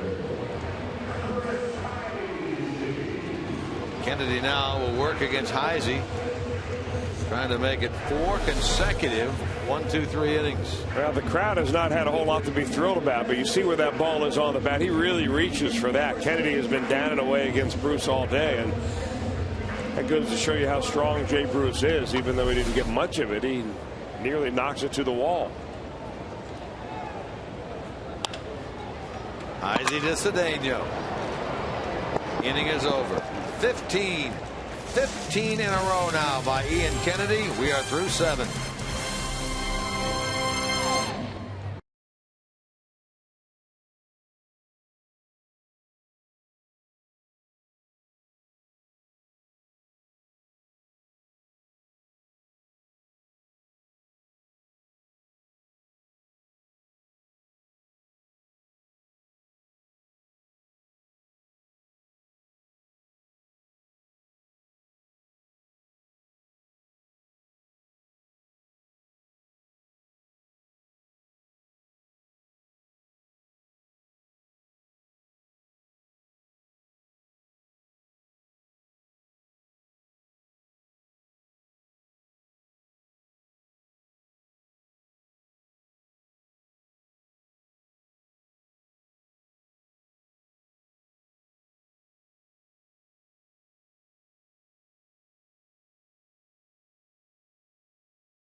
brought to you by Head & Shoulders. Now with a hit of Old Spice. It's all about Mike Leake. No longer in a ball game, but he's collected 4 strikeouts on the day. We'll show you 3 of them right here. A couple on a breaking ball.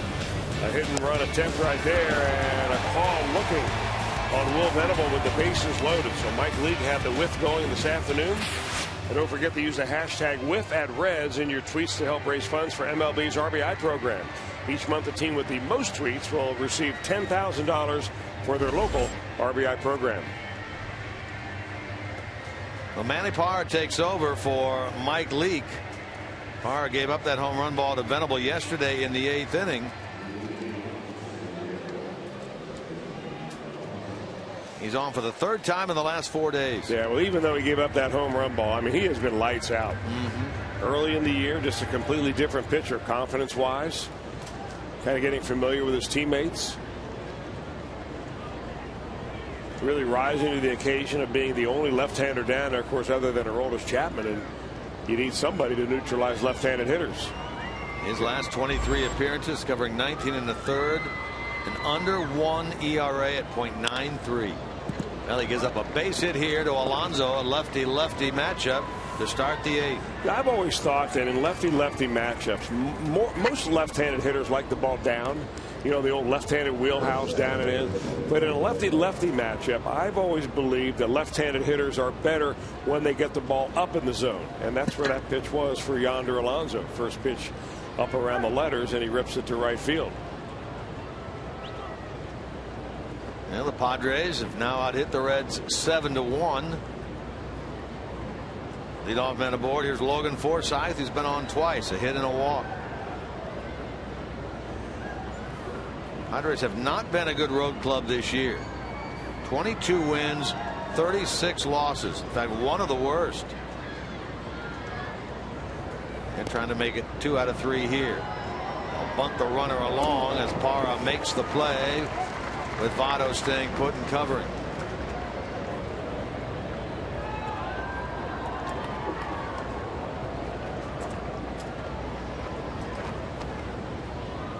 Decker, the left-hander, due up.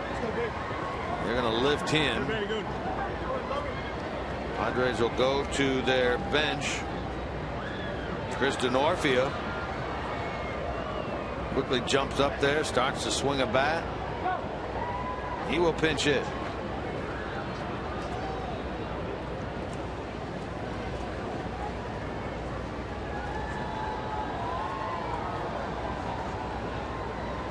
Well, Hoover's up and ready in the bullpen. It looks like he was up there throwing long enough that he would be ready if Dusty Baker wanted to go up the steps and out to the mound.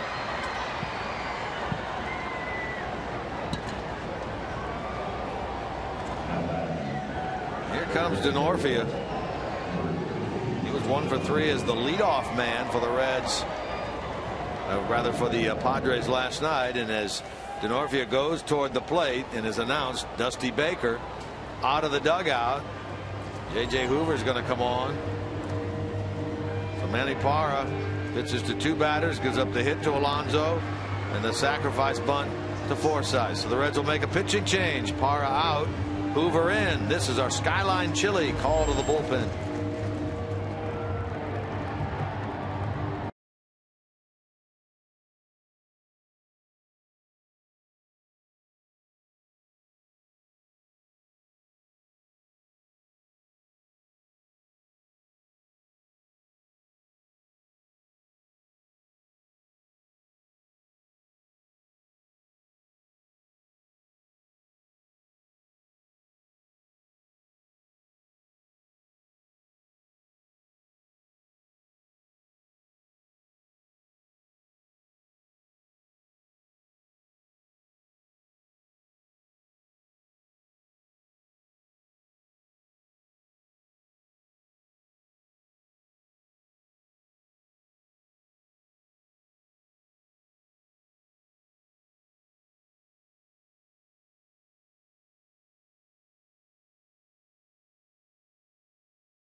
Today, it'll wrap up, and then we'll take you to Canton, Ohio for all the action of the Pro Football Hall of Fame Enshrinement Festival Grand Parade. One-of-a-kind celebration, to be sure. That is coming up here on Fox Sports Ohio right after Reds Live post-game this afternoon.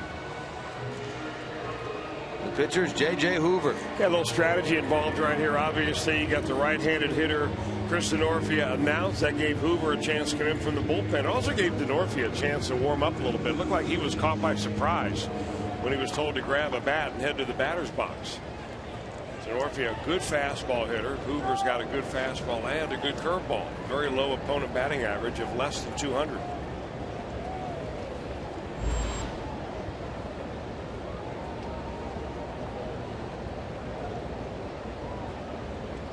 Two for 15 as a pinch hitter this year, with that one big one, of course, coming against the Reds, and a roller's Chapman out there. Curveball just spinning right out of his hand. On the year, 265 with 9 home runs.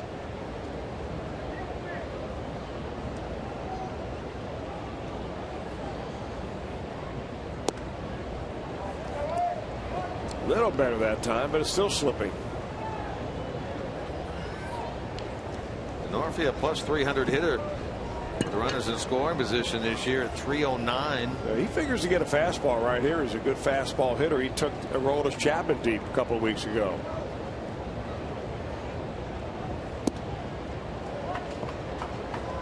Hoover falls behind 3-0.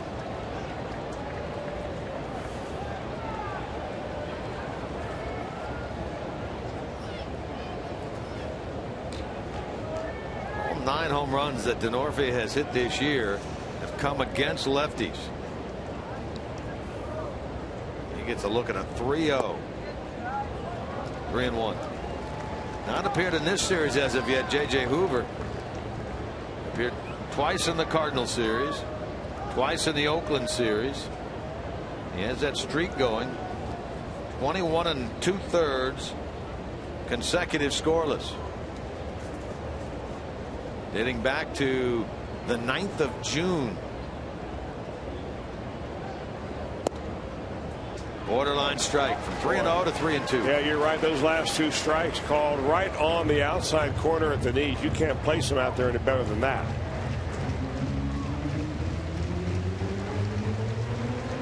Ronnie Cedeno waits on deck. Hoover trying to dispose of Denorfia, the pinch hitter, here in the 8th. Leadoff hit by Alonso, a sacrifice bunt by Forsythe. Pitching change brought Hoover in. Parra out. This will move the runner up. Izturis throws out Denorfia. 2 gone. Now Ronnie Cedeno, who tripled his last time and is 2 for 3 today, and only his 2nd Padres start, comes to the plate. Mike Leake, the Red starter, went 7, allowed 2 runs, 1 earned, 6 hits, 3 walks, 1 intentional, 4 strikeouts. A season high 109 pitches for Leake.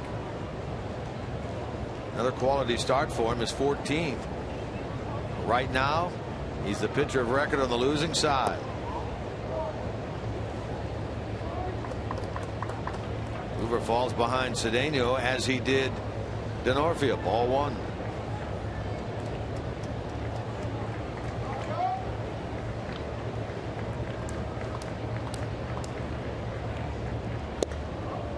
And ball 2. Runner over at third. Alonso is the responsibility of Parra.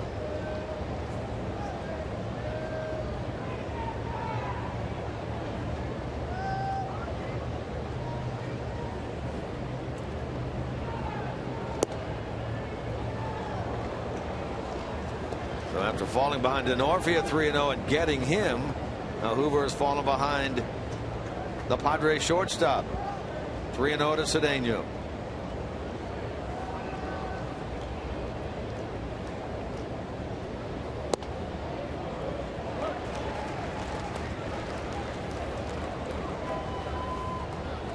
The catcher Rivera waits on deck. Reds will have the bottom three in their order up.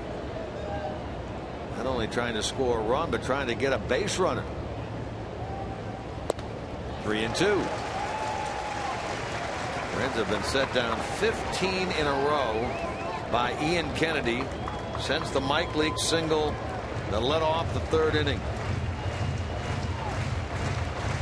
He'll be attempting, well, Kennedy, to go through the lineup 2 different times without allowing a base runner when he takes the mound in the bottom of the 8th.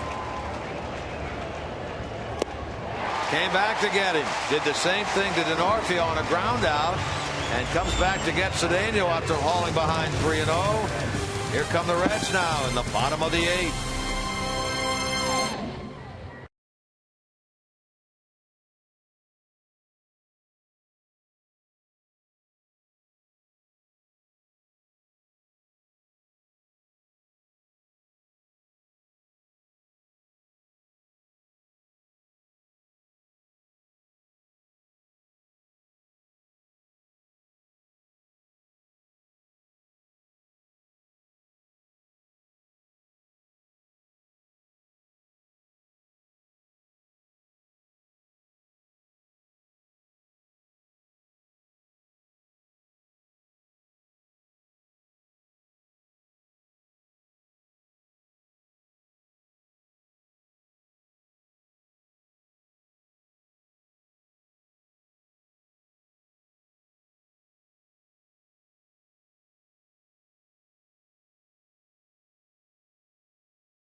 Unfortunately, a negative moment for the Reds. It occurred back in the second inning. This is a sac fly into center field by Rivera. Choose throw, cut off by Izturis, trying to get the runner Forsythe going back to second, but instead threw it high and wide away from Brandon Phillips. And Forsythe, who was headed back to second, comes all the way around to score. That made it 2-0 San Diego. And that is our Miller time moment of the night. Maybe we can create another one here before this thing is over on the Red side. Mesoraco leads it off. One hopper to third. Low throw, but a good scoop by Alonso on the receiving end.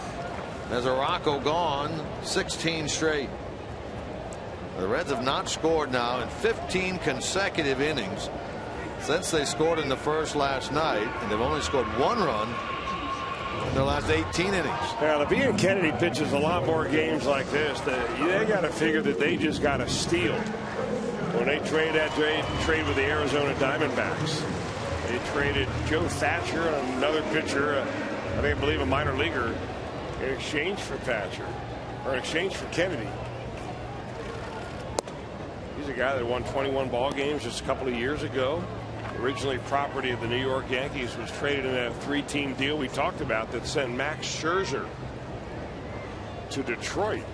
He went from Arizona to Detroit in that deal. All he's done since he's been in Detroit is won 60 ball games and become an all-star.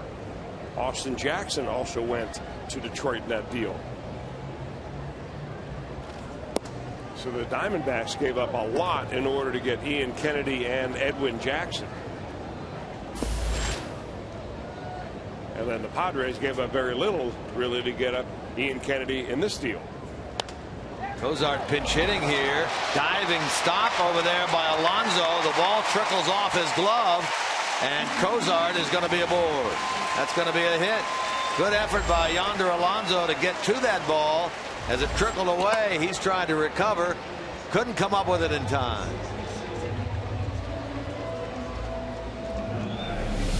He just kind of rolled over on it after he stopped it, and he tried to pick it up right there, rolled over again, and realizing it was not going to happen.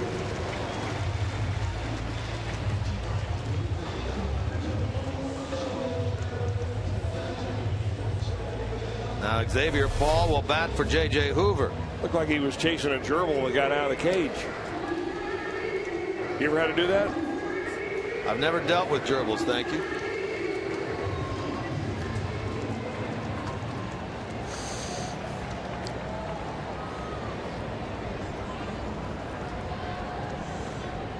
That snaps a streak of 16 in a row.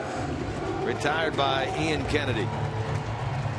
You're talking about the trade, the 3-team trade, 4 years ago, and then the subsequent trade here recently. A lot of people scratching their head over the trade for San Diego as to why they would want to acquire someone like Kennedy at this juncture in time. They're not appearing to be involved in the postseason hunt this year.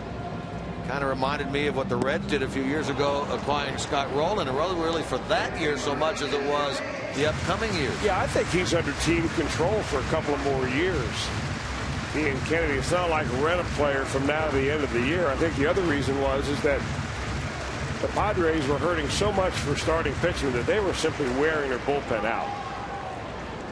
And they needed some pitchers to go deep into a ball game, and here Kennedy is, one out in the 8th. Yeah, he's got 2 more years of eligibility, rather of arbitration eligibility remaining.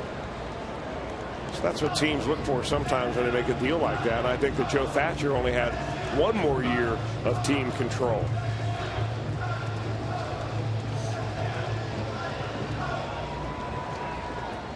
Kennedy has really given this Padres bullpen a needed break. They, like we've talked about with the Padres or the Pirates a lot, they've really worked that bullpen a lot. Here's a drive to right. Got Xavier Paul. Tied game.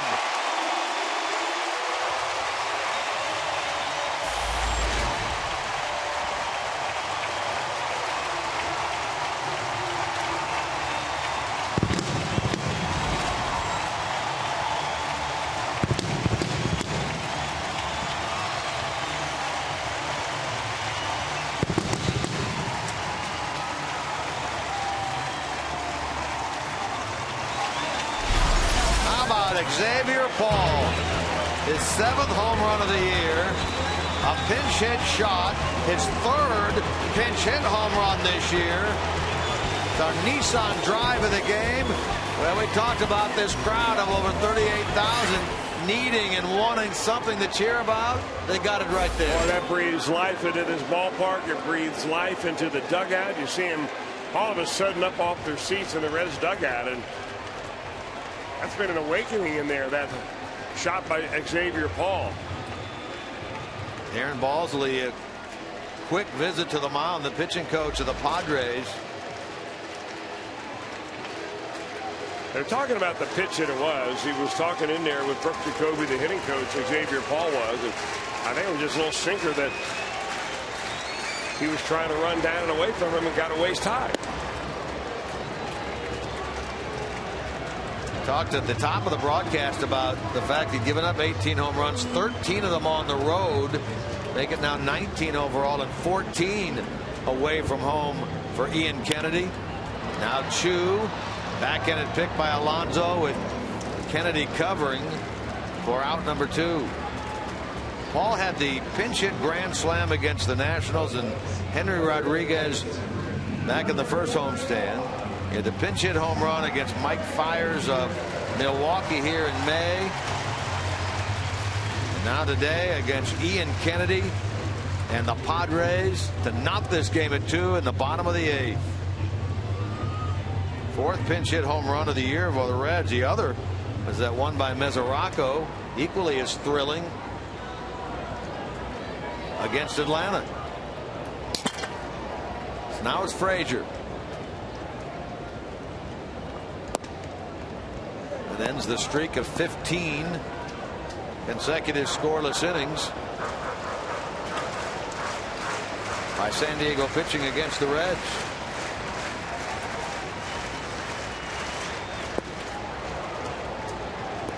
Frazier 0 for 3.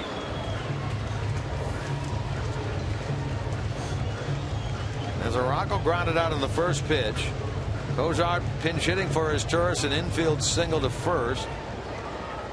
And Xavier Paul, a pinch hit, 2-run homer to right. Pop up by Frazier. Amarista calling. He has it. And the inning is over. But new game as we head to the 9th inning at Great American Ballpark. Paul with his 3rd pinch hit home run of the year. We're even at 2.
Wrap up of this series. Reds then will head out after the game. Destination Chicago. They'll start a 3-game series up there tomorrow against the Cubbies.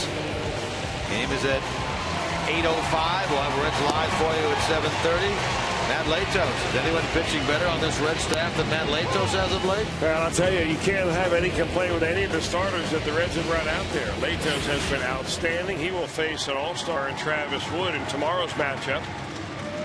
But in the meantime, we've got this ball game on our minds. It's a 2-2 game, and in the 9th inning, the 4th pitch of the day will be Aroldis Chapman. Cozart goes in to take over at shortstop for Cesar Izturis.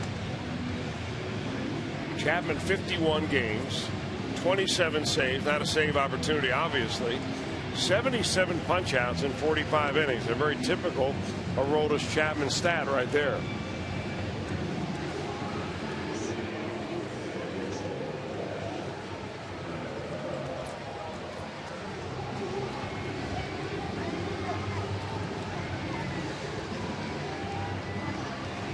Chapman will get Rivera, the catcher, to lead it off. Then they'll have a pinch hitter coming up there. That'll be Guzman, Jesus Guzman. So Kennedy finished after 8.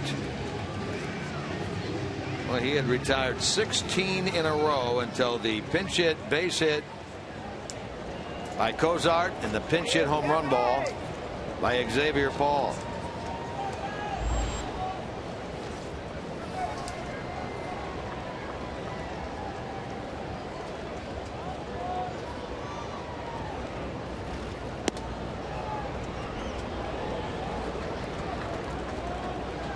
Rene Rivera on his 7th different organization. Originally drafted out of Puerto Rico by the Seattle Mariners in the 2nd round in 2001.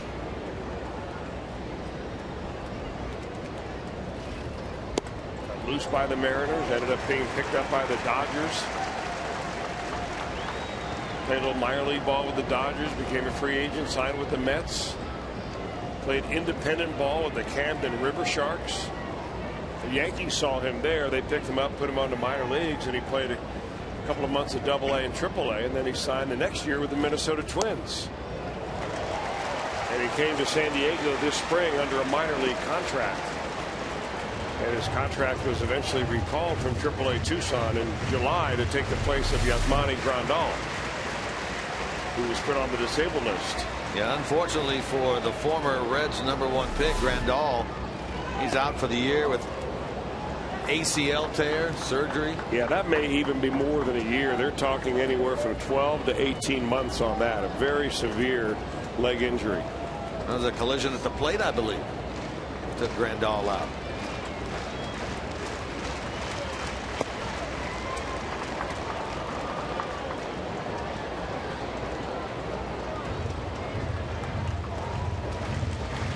Rivera in this game 0 for 1. He had the sac fly in the second, intentional walk in the fourth, bounced out. First baseman of the pitcher covering in the 6th inning. Again, Jesus Guzman waits on deck to bat for Ian Kennedy. 2 starts he's made for the Padres. Both have been very good. Got it. Good start to the top of the 9th. Rivera, strikeout victim. Now Guzman bats for Kennedy.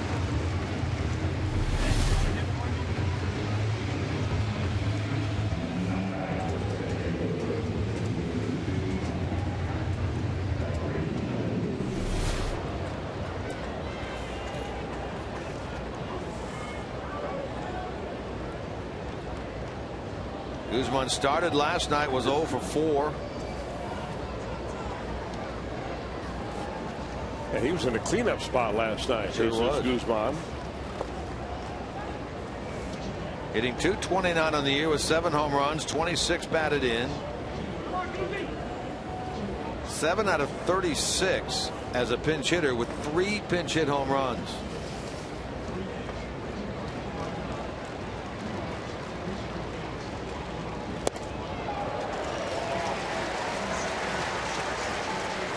Will Venable on deck.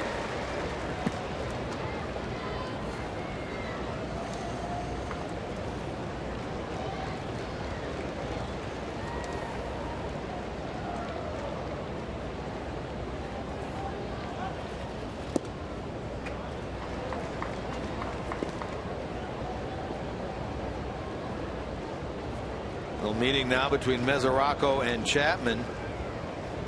Chapman last through on Wednesday against Oakland, picked up the save.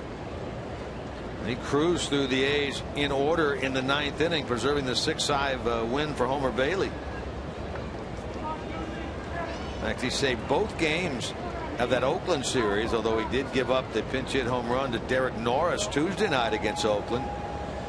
Let's see now what's going on. Brian Price and Paul Lassard, the trainer, come out to the mound to check on the well-being of Aroldis Chapman. Lassard is going out there first. They're going to talk to Chapman.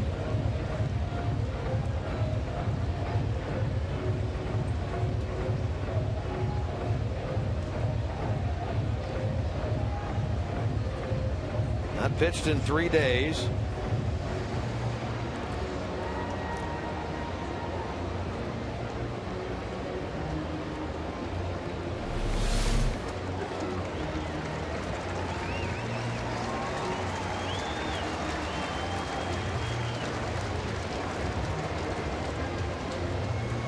It looks like they were talking about maybe something down around his right foot.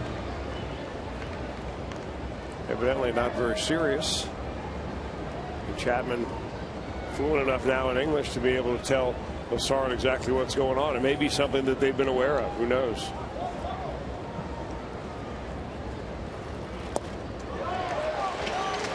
So West says Guzman went around. And it's 2-2.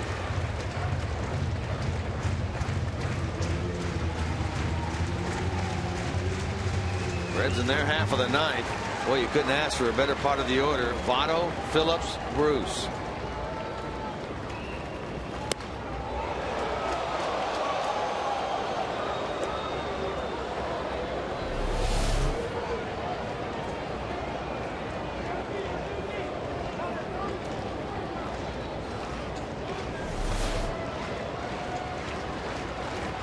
Padres have a right-hander, their closer, Houston Street, up in the bullpen.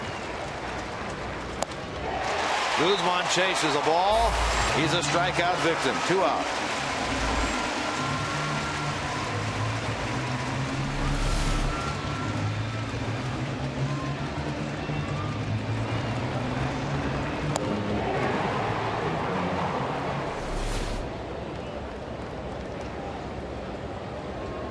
So now the hard-throwing lefty will deal with Will Venable. His double in the 7th inning kept his hitting streak going at 8. He's 1 for 4 in this game. 4 for 12 in the series. 2 out, nobody on. 2-2 game, top of the 9th. Where the Reds get the pinch hit 2-run homer in the bottom of the 8th by Xavier Paul against Ian Kennedy.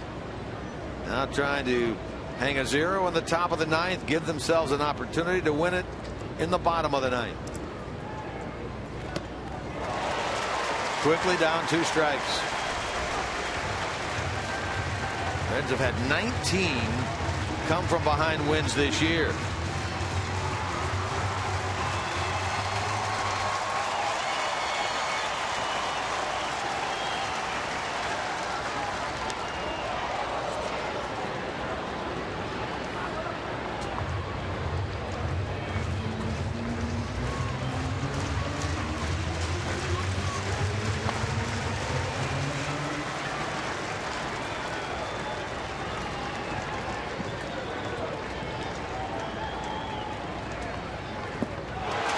In the dirt, but a swing and a miss. Mesoraco throws him out.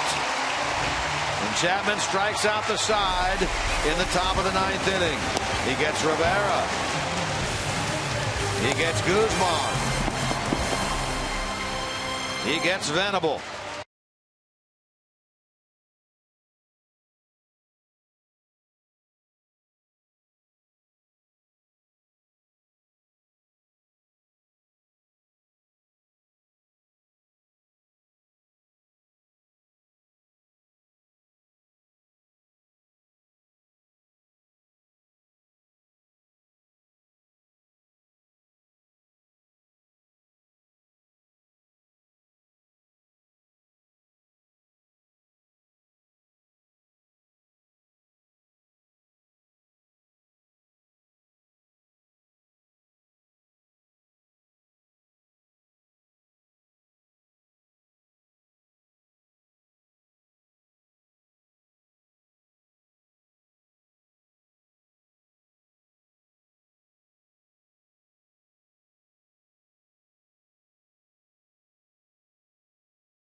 A 2-2 affair. We mentioned earlier the Reds have 19 come from behind wins this year. They've had 8 walk-off wins this year. They can get one here as they face a left-hander, Colt Hines, the only southpaw out of the Padre bullpen who enters the game.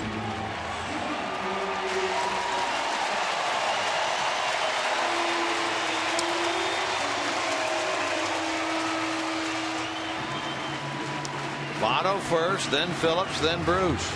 Who knows? Maybe it won't take that many. Hines appeared on Friday night. 1 inning, no runs, 1 hit. Votto flied out against him. Ian Kennedy, 2 runs, 3 hits, 8 innings, 97 pitches. Neither starter, Kennedy or Leake, will be involved in the decision of this game. And it's 2-0.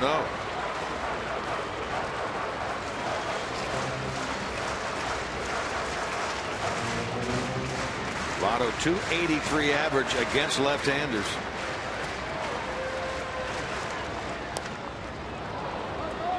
Foul ball, says Joe West.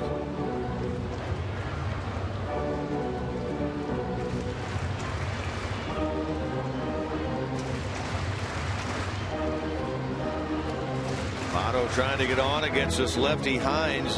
Hines is a young man that was promoted really because Joe Thatcher was the left-handed pitcher that was traded in the Ian Kennedy deal. He's pitching at both AA and AAA this year.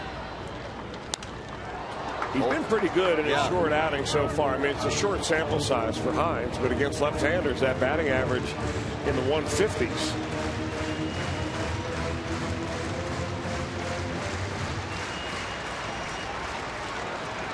Two runs, 7 hits San Diego, 2 runs, 3 hits Cincinnati. Winner of this game will take the series 2-1. Ball 3. Cubs have gotten on the board with a couple. Cardinals are batting in the bottom of the 4th in St. Louis, leading the Cubs 4-2. Reds start the day 2 games behind the second place St. Louis club. Smash to the right side. Diving is Forsythe. And out number 1. Man, that guy has been everywhere on defense for the Padres. Votto hit it hard at the end of this long at bat against Cole Hines, the left-hander. Let's take a look at it. Pitch by pitch, brought to you by Mazda. He's a sidewinder, and he's going to throw both the fastball and the slider, trying to feather him down and away from Joey Votto. Votto, not a good swing right there. Ends up fouling it off. Missed a good hittable pitch in that particular spot, but he ends up hitting one right on the button. A breaking ball that Hines had about knee-high, and that's our Mazda pitch by pitch. Resulted in a nice defensive play by Logan Forsythe. Bud Black out to make a pitching change. We'll come back with more from Great American Ballpark in a moment.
Hines, who worked a one batter, and that was Joey Votto, and boy, the defense by Forsythe on that play is the second big play he's made today. Look at this one back in the first inning against Frazier. He flashed leather last night in short. He does it in the first inning. He does it in the 9th inning, diving to his left. So now it's Luke Gregerson, the 29-year-old out of Morton, Illinois. Gregerson was originally signed by the Cardinals. Spent a few years in their minor league system, and he eventually was traded to the Padres in 2009 in a deal that sent Khalil Green to the Cardinals. Seems like a long time ago, although it really wasn't. He's a workhorse out of their bullpen. Throws a lot of sliders. Phillips bats against him with 1 out. His numbers a little elevated this year from where they have been the last 2 years.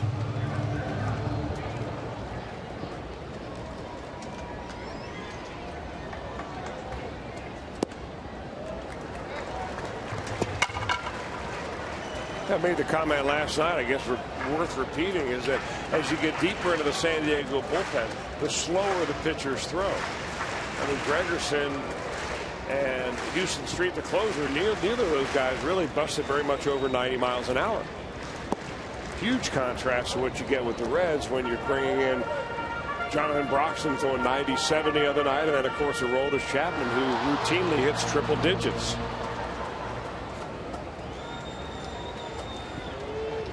One out deep in the bottom of the ninth of a 2-2 game. Phillips into center for Amarista. Boy, just pulled off of that one a hair. In fact, that's what Dusty made the comment on regarding Phillips prior to the game. He was asked about Brandon. Is he still suffering from being hit by that pitch in Pittsburgh on the forearm? He said, well, I don't think that's the deal. He said, what I see is he's pulling off balls a little bit more than he has when he's really been hitting well. 2 out for Bruce. Now remember, Bud Black does not have another left-hander to go to. Hines was the only lefty in their pen. Bruce gets a shot here against the right-hander. Oh, what Gregerson did last night, I thought it was very interesting in the ball game that he pitched. He did not pitch to Bruce, but he struck out Joey Votto on an inside changeup. See if he'll do the same kind of thing. Lots of off-speed pitches. There's a changeup right there. That's a fastball, actually, but that's about the best he's got. But a low arm angle, keeps his fingers on top of the ball. See a lot of diving action. Bruce want to make him get the ball up.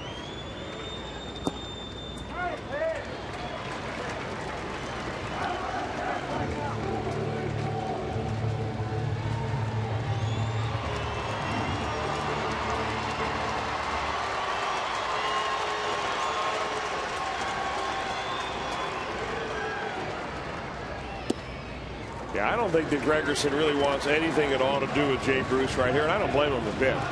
I mean, you're going to pick one guy right now that you're facing in this inning that you don't want to allow beat you. It has to be Jay Bruce. He's hit too many dramatic home runs for the Reds.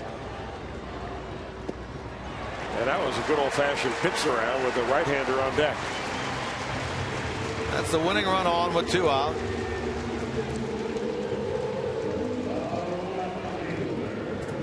Now it'll be Heisey. He has not seen many pitches today. He's gone up there and been swinging early in the count.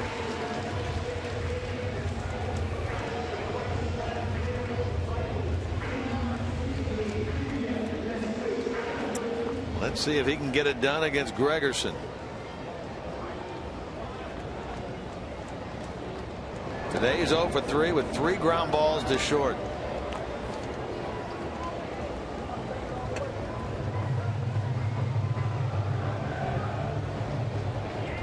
Bruce carries the winning run. He's held at first by Alonso. We're in the bottom of the ninth.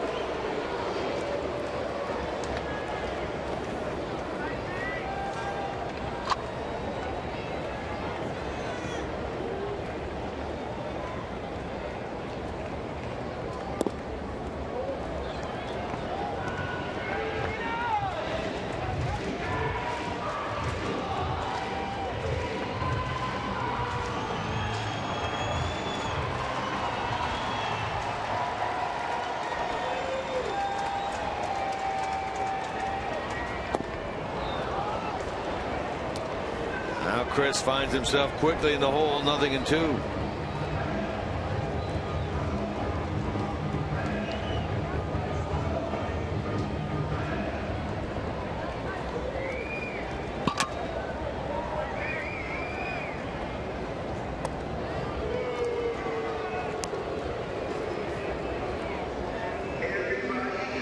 Chapman worked the ninth, struck out the side. If this goes to extra innings, Reds do indeed have action in their bullpen. Jonathan Broxton.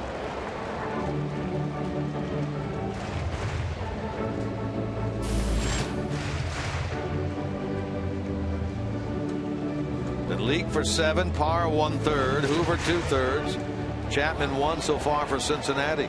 Padres, Ian Kennedy 8, Colt Hines 1/3. Gregerson so far 1/3. Mesoraco on deck should Heisey, keep this ninth inning going. But he strikes out against Gregerson, sending us to extra innings on this Sunday afternoon, tied at 2.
All season long, Jack Link's beef jerky.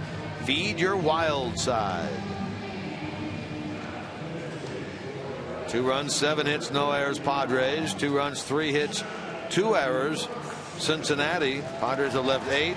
Reds have left 4. They left that runner in the bottom of the 9th. Their first runner left on base since the 3rd inning.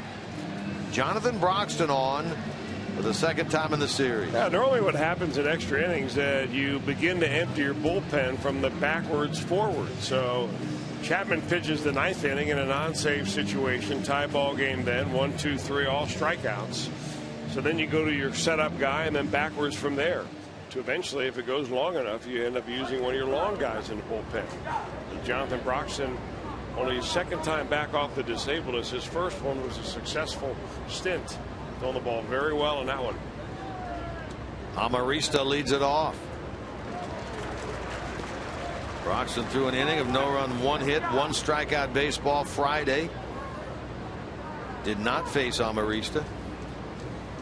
Reds playing in their 16th extra inning game. They've won 7, lost 8.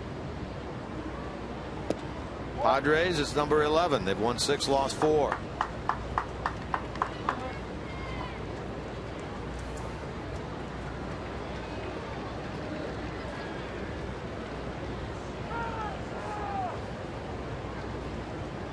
Amarista in this game, nothing out of 4.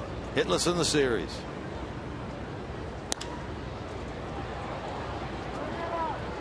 He'll be followed by Headley, switch hitter, and then Alonso. So 3 hitters will go up there swinging from the left side against Jonathan Broxton.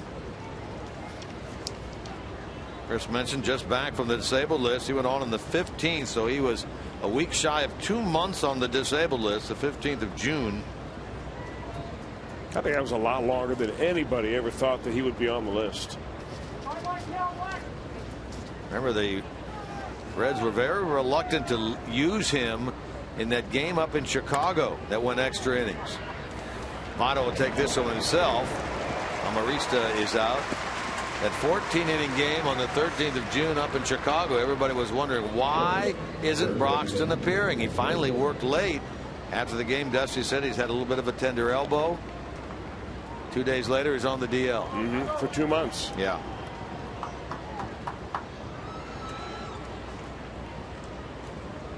Here's Chase Headley. 1 out of 4.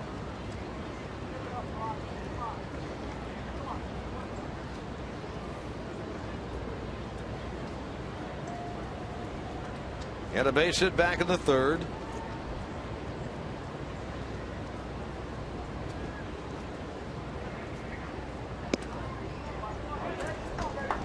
Yonder Alonso waits on deck.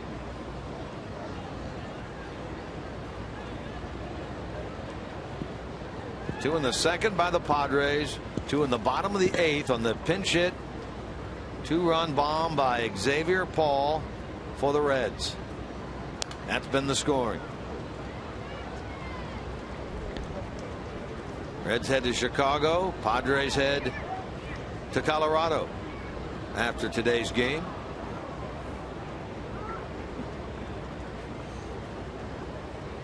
Reds back home a week from tomorrow. A big 4-game get-together against the Arizona Diamondbacks. And then Milwaukee. So gone for a week and then back home for a week.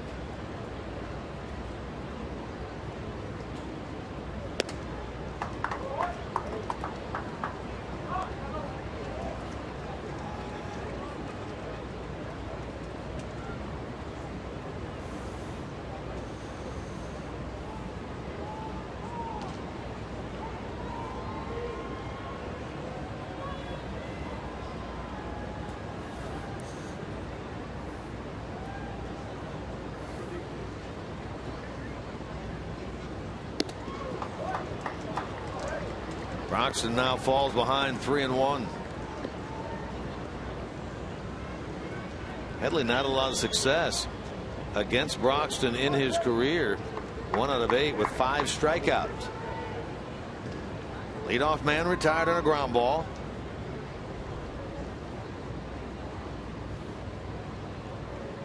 Broxton working on Chase Headley here.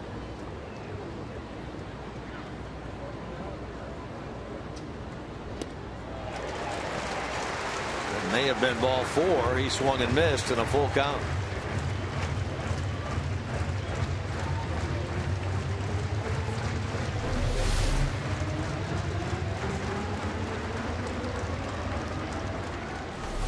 Certainly in off the plate. Now the big right-hander zeroes in at 3 balls and 2 strikes.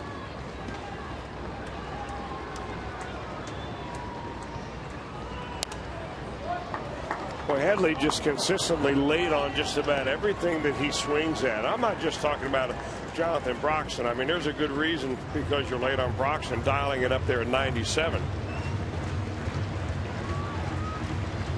He did hit a ground ball to the first baseman, and his base hit was a grounder through the hole to the right side.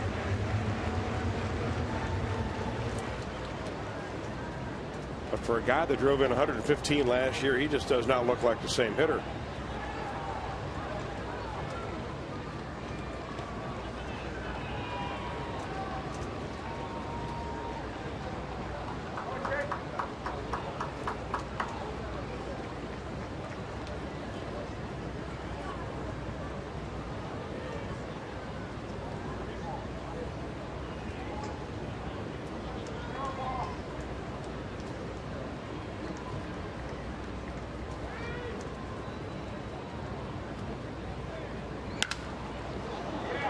Lines that 3-2 pitch into right field, so the Padres have the go-ahead run on with 1 out. That may have been a cut fastball right there.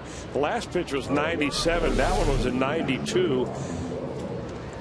And I'm not sure what Broxton was trying to do with that pitch, but you know, one of only 2 pitches that Broxton threw in the strike zone in that long at bat to Chase Headley.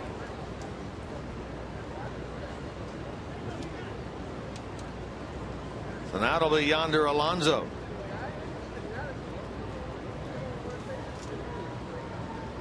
Alonso, a pair of hits in this game, a single to left, a single to right.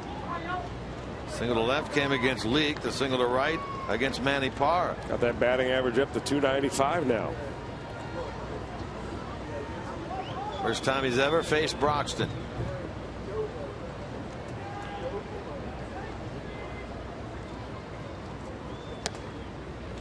Nice kid Yonder Alonso is. And, you know, you talk to the Padre people, and, of course, the deal has worked very well for both teams. I'm talking about the Matt Latos deal for the 4 players the Reds sent to the Padres. And that's a really what you hope to have so that you don't create such a lopsided deal that they never want to trade with you again.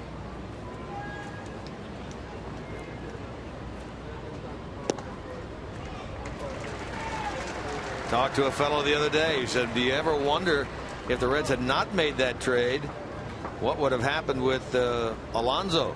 Really, he could only play first base. They tried him in left. It just didn't work out. Joey Votto had made it clear that he did not want to go to left field.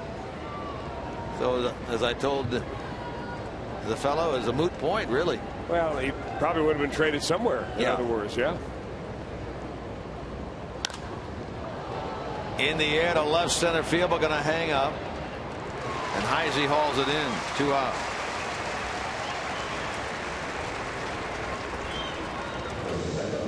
That'll be Logan Forsythe. 3 hits, 9 at bats, including a home run in this series. People will remember him in this 3-game get together because of the defense that he has played, both at short and at second.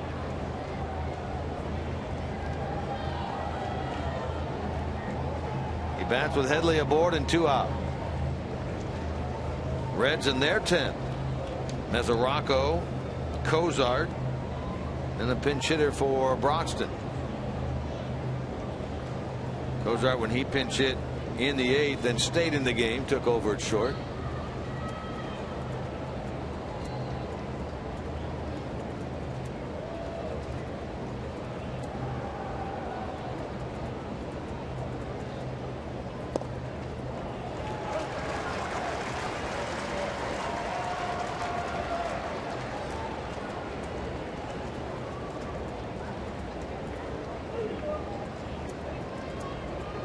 Cardinal game now in the bottom of the 5th. St. Louis 4, Cubs 2.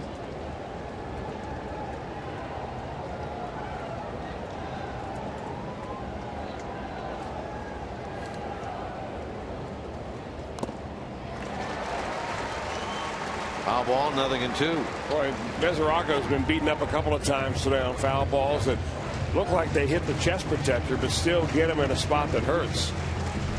Here's the last one. A fastball from Broxton in the mid to high 90s.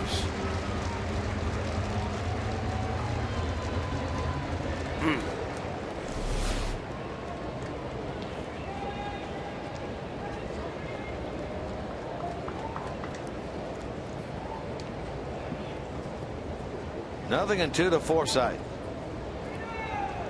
Reds trying to give themselves a golden opportunity to win this thing in the bottom of the 10th. 1 out single by Headley. He stayed put as Alonso flied out. Forsythe down 2 strikes.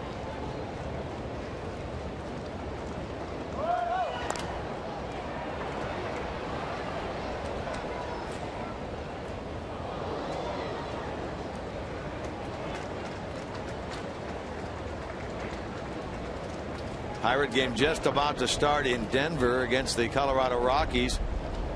Pirates, like the Cardinals, going into their weekend series wrap-up trying to avoid being swept. They are both off tomorrow, St. Louis and Pittsburgh, and they begin a big series on Tuesday night against one another in St. Louis.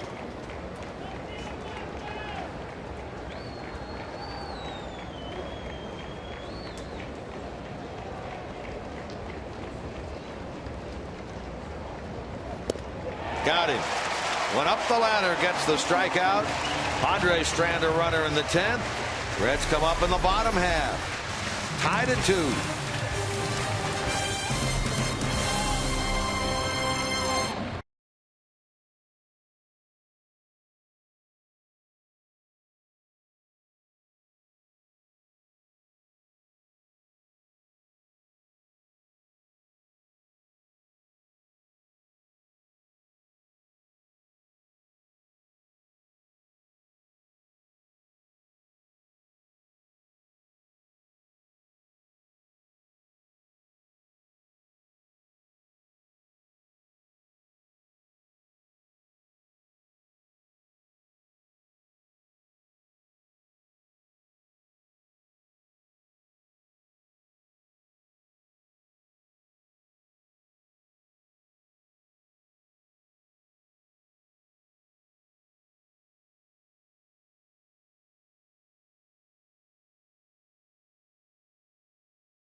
To the bottom of the 10th inning, a couple of two spots in this game, one on each side.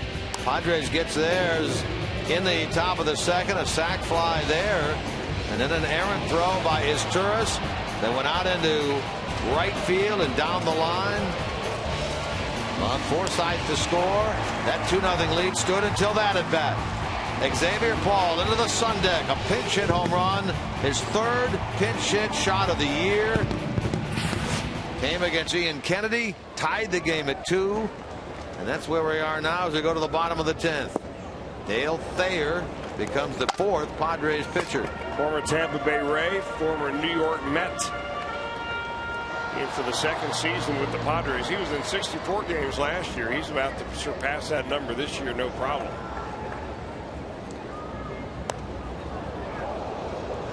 Mesoraco 0 for 2 with a walk in this game.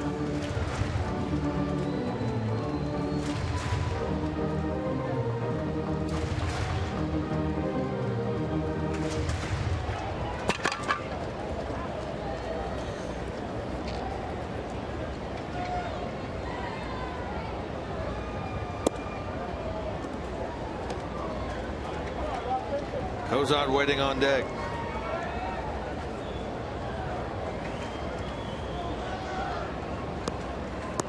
Started poorly this year, did Thayer, but he has really been sharp since the middle of May. And he gets one right there at the knees on the outside corner, sending Mesoraco back to the dugout. You can see how Thayer could be tough on right-handers. Boy, he drops down a little bit, gives you that tough arm angle to pick up.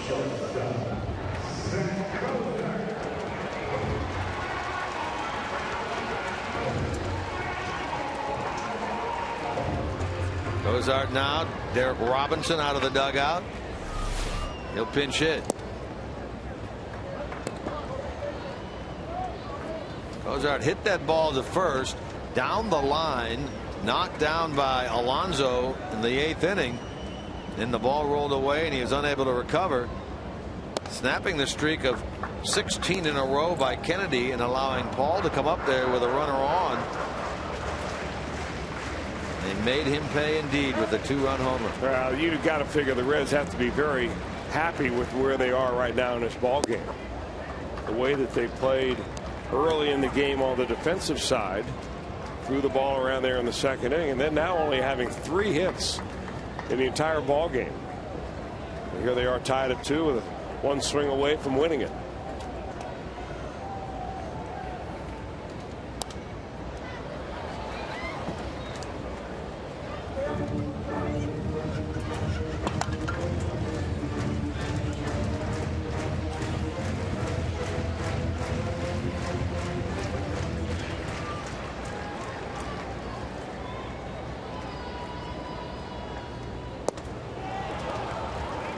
There follows up the strikeout of Mesoraco with one of Cozart. 2 out. Now they got Mesoraco on a fastball here. He drops a little slider on Cozart, takes something off of it. And Zach, who had a single right ahead of that home run by Xavier Paul, strikes out on that one. So Derek Robinson will pinch hit.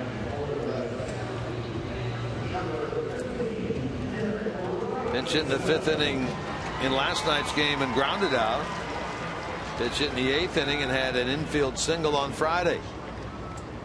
Batting from the left side, hits it in the air and to the warning track and left, but that ball is caught out there by the right fielder, pardon me, by the left fielder. And the inning is over.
Jack Link's Beef Jerky all season long. Jack Link's Beef Jerky, feed your wild side. Padres had a runner in their 10th. One out single by Headley, but Broxton did a good job to get Alonso and Forsythe to strand that runner. Meanwhile, Dale Thayer, he retired the side in order against the Reds in the bottom of the 10th. So we're into inning number 11. New pitcher on. This is Logan Ondrusek. One inning at a time so far for the relievers that the Reds have been going to the bullpen for. Parr pitched less than an inning. Hoover came in and picked him up for 2/3, and then Chapman went 1, struck out 3. Broxton went 1, struck out 1, and now Ondrusek. He may be in there for more than 1 if necessary.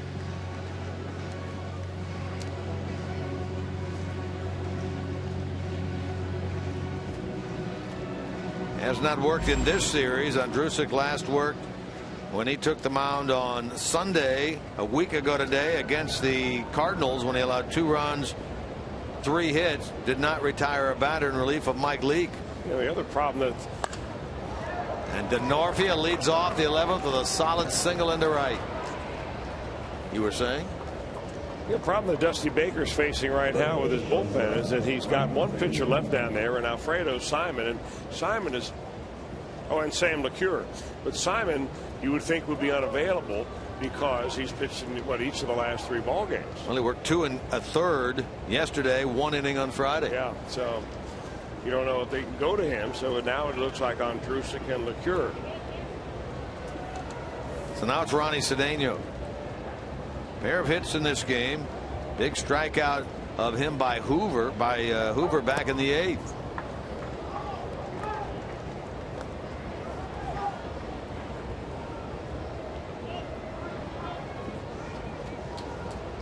Padres now have 9 hits.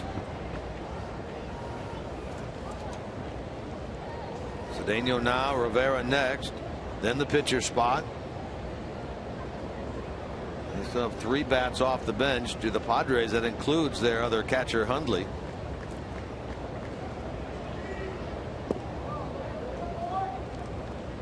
I'll tell you what, the Reds defense are charging so hard and playing so aggressively that, I mean, Todd Frazier can't be but about 15 to 20 feet from home plate by the time that ball gets into the plate area. Joey Votto lagging a little bit because he's got to hold the runner on. Watch Frazier there. He'll come in very quickly. 1 and 2.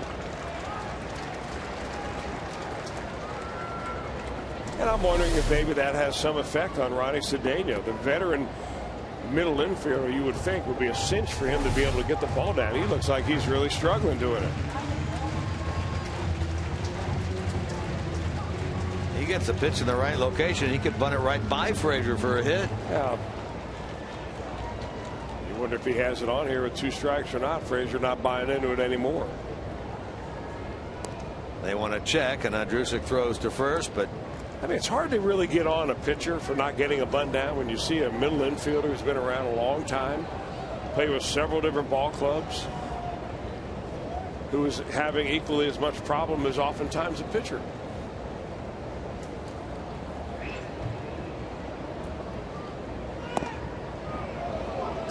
Boy, he was fooled badly on that one. Fortunate that was not a strike.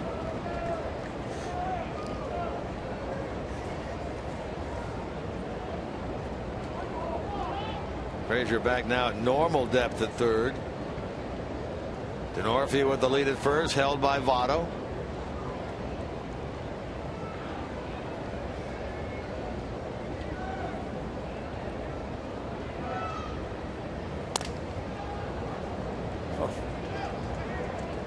Jammed him big time there, so much so that he broke his back. He broke a fingernail on that one.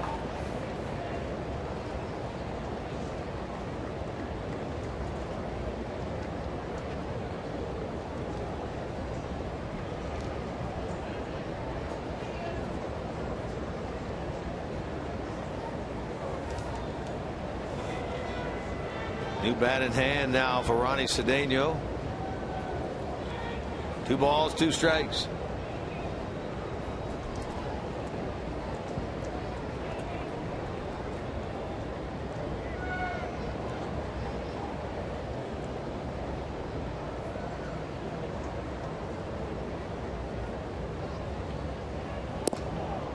Boy, Andrusik got ready to work. Cedeno stepped out, then thinking he may not get the time that he requested, jumped back in there. Yeah, we've seen that happen one other time at least in this particular series. Jay Bruce tried to call timeout in yesterday's game. Or was it Friday night's game? It was Friday night's game and did not get timeout, had to run back in there. Now Joe West calls timeout very late right there. So the count stays 2-2.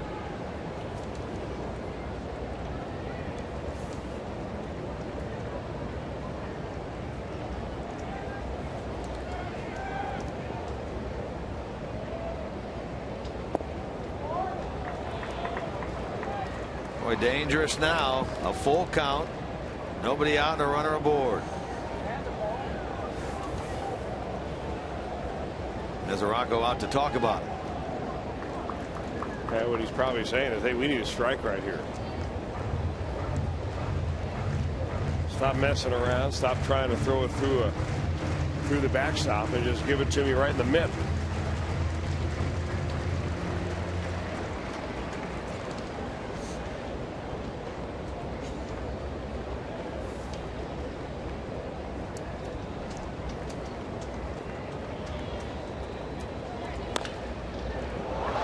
Kicks off Frazier, hit hard by Cedeno and out in the left field. That's going to be a hit for Ronnie Cedeno, his third hit of this game. If Frazier somehow been able to come up with that ball, it was hit so hard it would have been a double play. Now it's 2 on, nobody out. Boy, how many times do you see it? A guy get up there and he's told to bunt, he can't get the bunt down, and he ends up getting a base hit. That ball took kind of a funky hop on Frazier too. Now 2 on, nobody out, and let's see if Bud Black wants Rene Rivera to try to move the runners along. Wouldn't doubt it. You got Mark Kotze, left-handed hitter in the on-deck circle. Their lone lefty that is left. Rivera 0 for 2 with a sac fly. Corners pinch in. They do show bunt.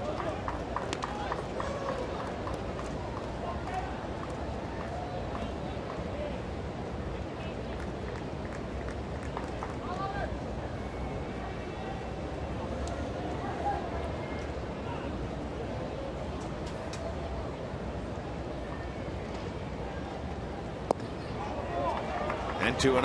I just still don't understand though why, if a batter's been asked to bunt, why he just doesn't move up in the batter's box a little bit. Rivera way back in the box like he's up there going to swing. Everybody in the ballpark knows he's been asked to lay one down, and now because the count has gone 2-0 and Andrusik looks like he can't get the ball in the strike zone, Brian Price is going to go out there and try to talk him off the ledge here. Sam LeCure is now up and throwing in the Reds bullpen. It's one of these times when a pitching coach, you know, it's not about mechanics. It's not about what you may have worked on in the bullpen. It's about just trying to give the kid a little confidence. Give him something positive to kind of key on and maybe relieve the tension in the situation. Brian Price extremely good at doing that. Meanwhile, Houston Street, the Padres closer, gets up, starts to loosen. 2-0 to Rivera. Bunts it in the air, and Andrusik makes the catch. Quickly looked to first, but no play anywhere. Reds take advantage of the mistake. Out number 1. Boy.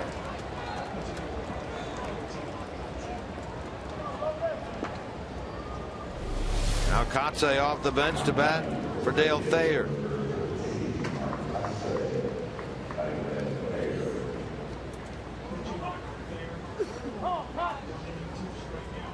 Well, what we've seen from Kotze is that he likes to swing early. He likes to get the fastball. He likes to get the decision early in the count right here. I'm not so sure that he's going to wait on Andrusik out.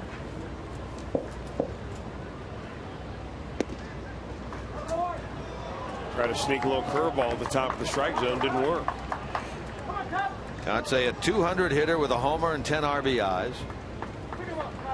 7 for 41. Their most used pinch hitter this year.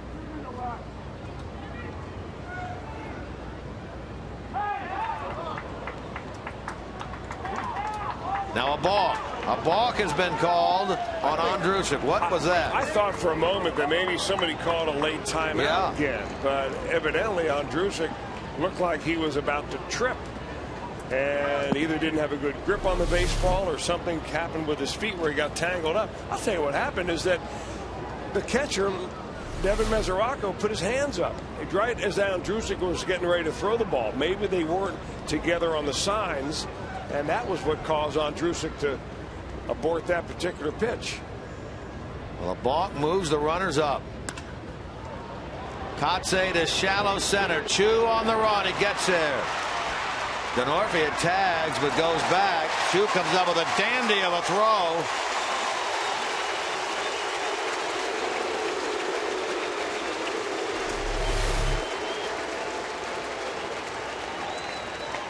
Chu took an extra step to get himself set. A perfect throw to hold the runner.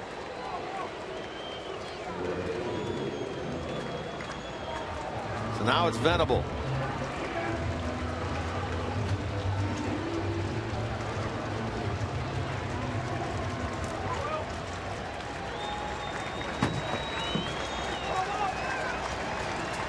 One for 5 in the game. Second and third, 2 out. And a strike. Now, if you're Kristen Norvey down at third base, one of the things you're thinking about is now that you're 90 feet away is what are the chances of a wild pitch? And Ondrusek will serve him up. He says served up 5 wild pitches this year, same number he had last year.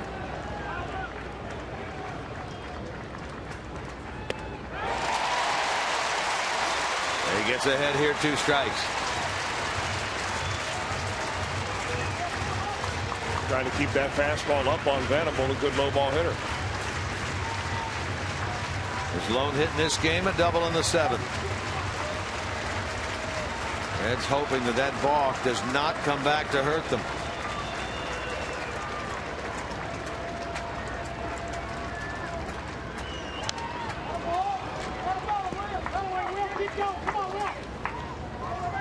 In the bottom of the inning, Cincinnati will have the top of the order up.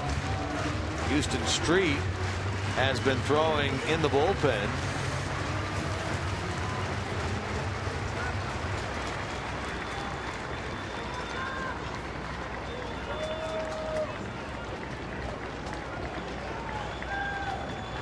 He continues to loosen down there. Foul tip, strike 3. Off the bat of Venable, into the glove of Mesoraco. Nice job of comeback work there by Logan Ondrusek.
Of the series, the Padres and the Reds tied at 2.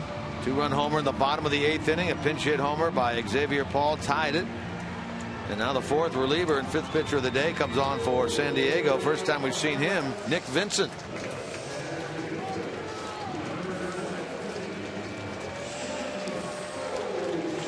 25th game for Vincent, a 2.52 ERA. A couple of wins and a loss to his credit this year. He's also appeared 24 times for their AAA club at Tucson, with a much higher ERA down there. Former 18th round pick out of Long Beach State. Yeah, he's a San Diego kid. He went to high school in Poway. That's a subdivision not too far from the old Jack Murphy Stadium. He did pitch a couple of games against the Reds when they were in San Diego. He gets the top of the order. Chu, Frazier, Votto. Chu hitless in 4, and now hitless in his last 14. So what a great opportunity for him right here. Break out of that. Start the winning rally. Broken bat pop up, and that's the first out, caught by Headley.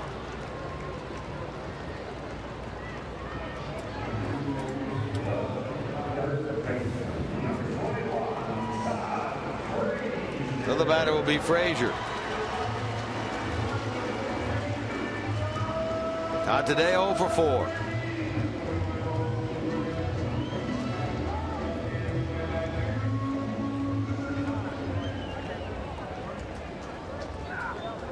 He was up there in the 8th inning with the game tied at 2. That was against Ian Kennedy. He flied out to center to end that inning.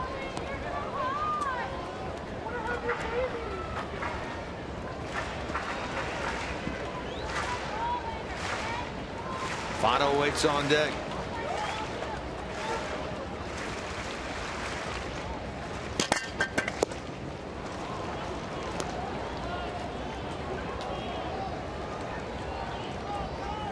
Boy, a rarity for Chu.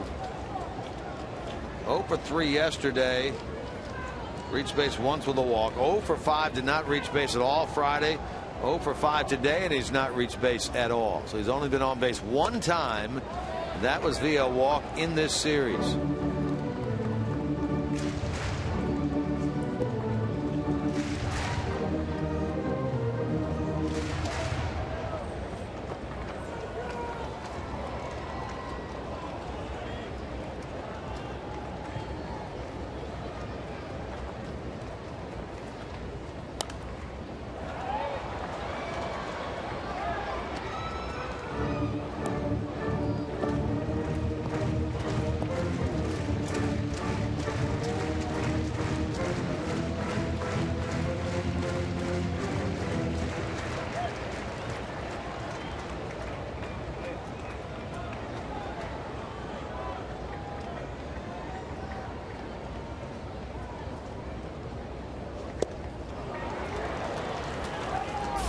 Frazier strikes out.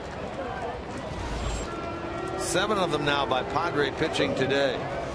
He got beat with a fastball. I really thought that maybe Nick Vincent would go after him with the slider, but he went right up the ladder twice in this at bat, but he just threw the high fastball right by the Reds' third baseman.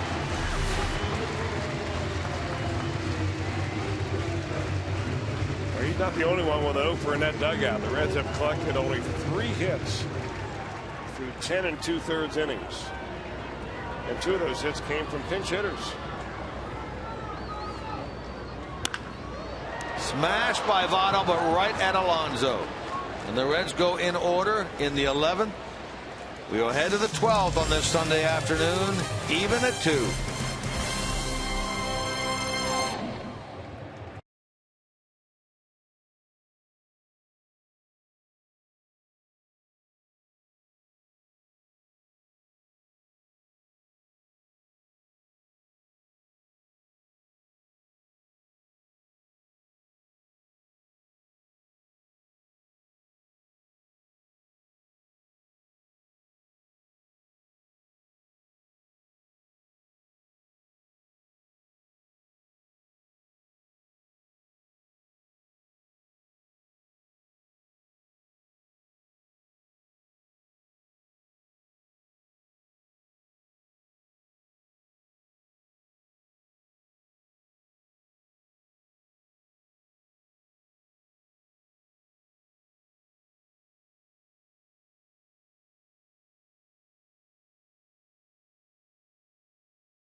reliever to work more than an inning here this afternoon, and he'll get 2, 3, 4 in Bud Black's order. That means Amarista, Headley, and Alonso.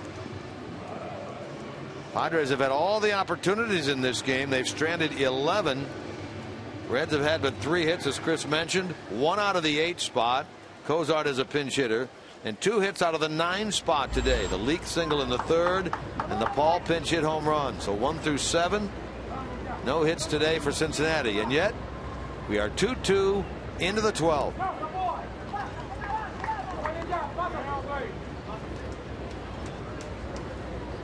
Back-to-back hits in the 11th inning for San Diego, but Andrusik buckled down, was able to get through it, culminating it with a strikeout of Venable to end the inning.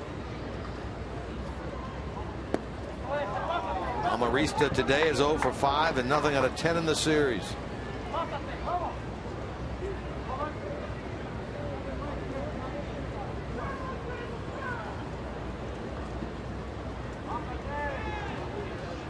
Can't go to sleep on this guy. He's got a little pop.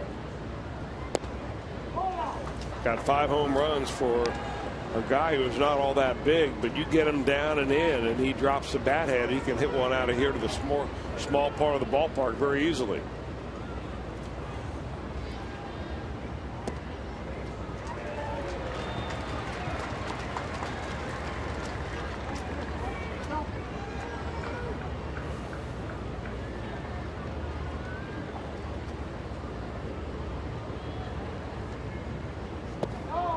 He walks him on 5, and so here the Padres for the 3rd consecutive extra inning putting a runner aboard. Now they got the leadoff runner on in the last inning against Andrusik. In fact, they got the first 2 hitters on with base hits.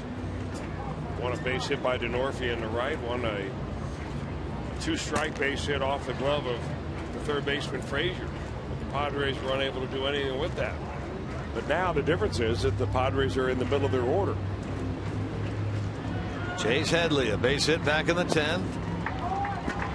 And Andrusik misses there. So 5 of the 6 pitches he has thrown have been out of the zone.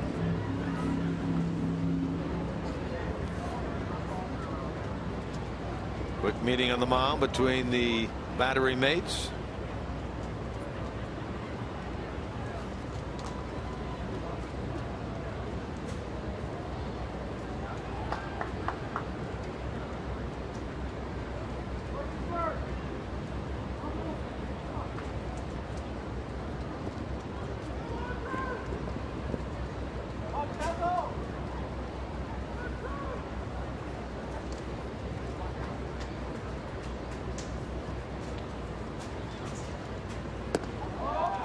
And ball 2. Now the bullpen phone is rung again, and Sam LeCure is back cranking it up again.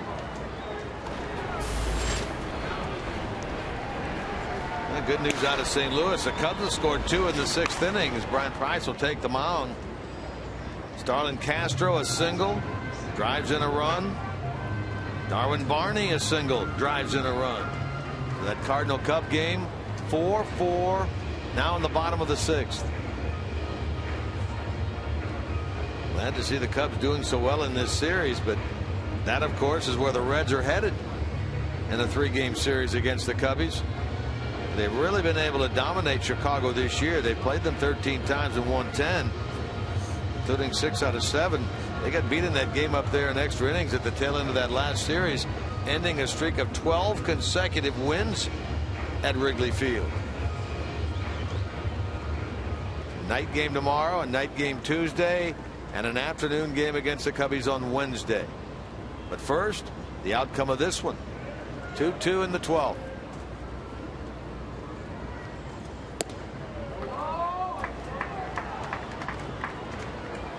Now 3-0.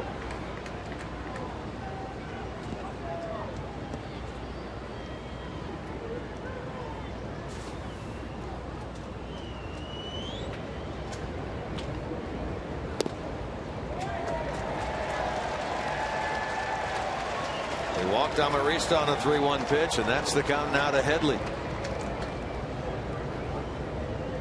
Some of this big crowd of over 38,000 have departed. 38,567. here this afternoon. Yeah, some have migrated from the sun into the shade. The smart ones. Good pitch there. Full count.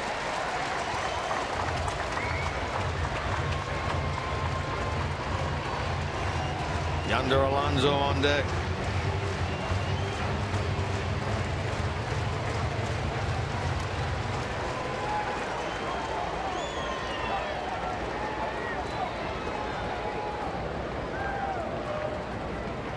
Runner going. And Amarista forced to return.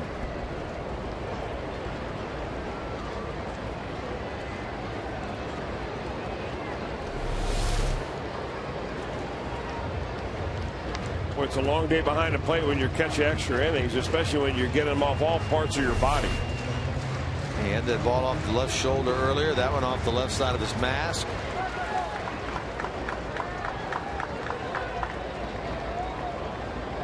Reds trying to make it a winning homestand if they can get the W here today. Again at 3-2, Amarista takes off, and again Headley fouls it.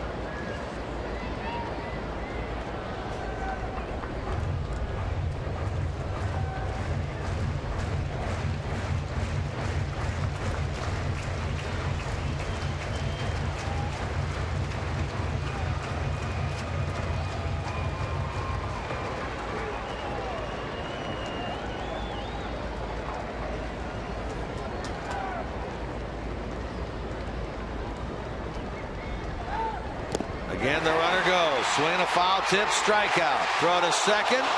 Kozar thought he had caught the foot of Amarista, but second base umpire Adam Hamari says he did not.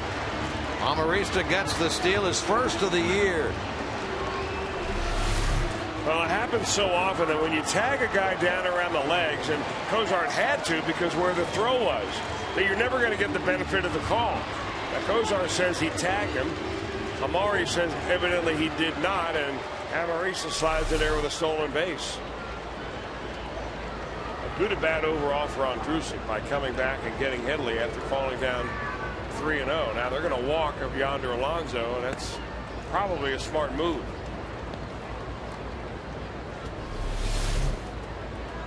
Did he tag him or not?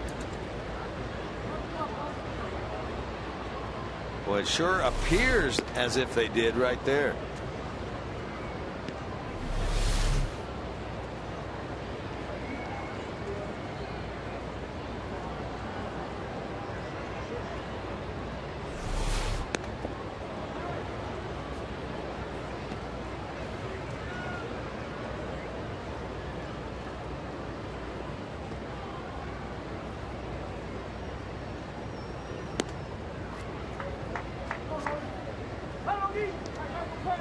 Intentional walk complete to Alonso.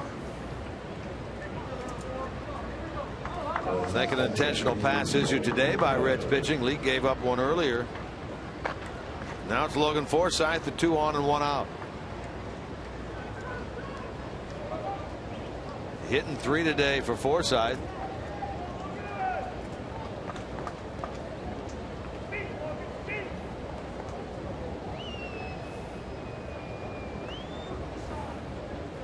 That strikeout, by the way, was the 11th Reds strikeout of this game.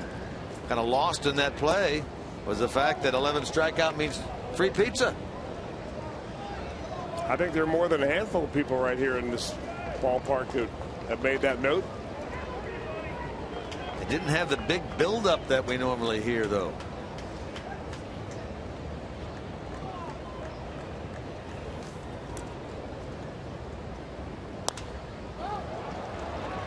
Forsythe lifts it in the air to right.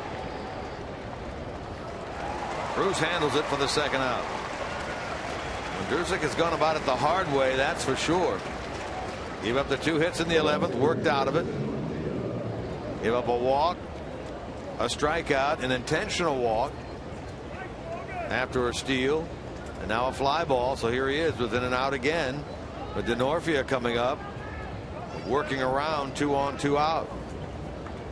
Denorfia was the first batter faced by Andrusic when he took over in the 11th, and he singled sharply into right. he does that here, the Padres have a good chance to take the lead.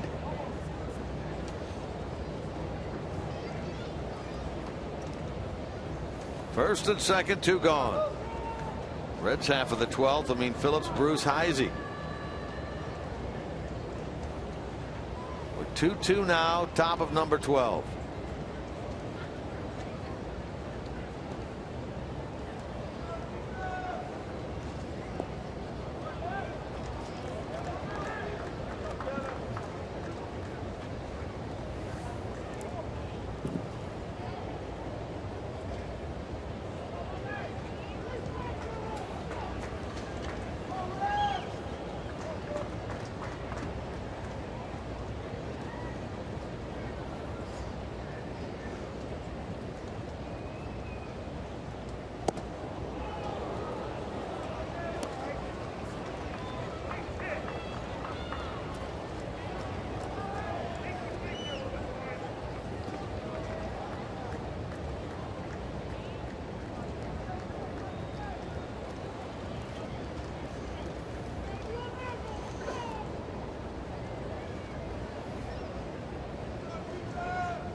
Two and one.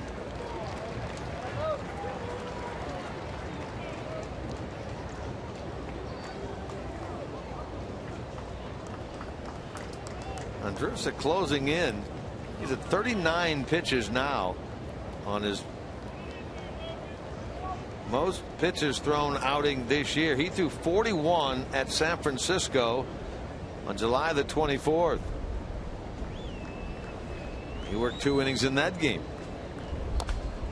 A lot of these, this is under the consideration of pitches that are under stress. Anytime you're in an extra inning ball game, that adds a little extra to the stress. And obviously, when that first runner of the inning gets on board, it even makes it worse. And that's been the case in each of his innings. Not only that, he's fallen behind several batters, 2-0, if not 3-0.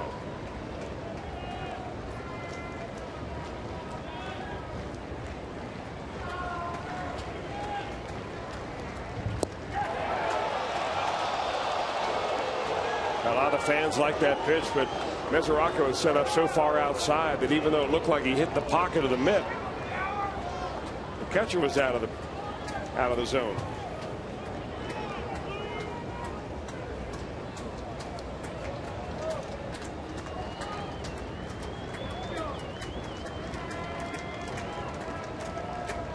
Runners on the move as Denorfia fouls it. Yeah, talking about the 2-0 and 3-0 counts for Logan Ondrusek. A note from Joel Luckham. Of the 10 batters he's faced, 5 of them have gone to a 3-0 count. A 3-ball count, excuse me. And another 3-ball count here. We'll do it again with the 3-2.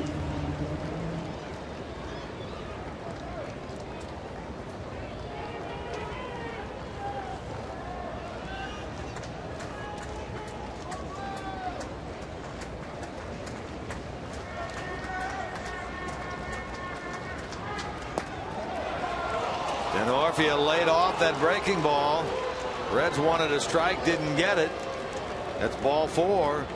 3 walks in the inning, although one of them was intentional, and the bases are loaded.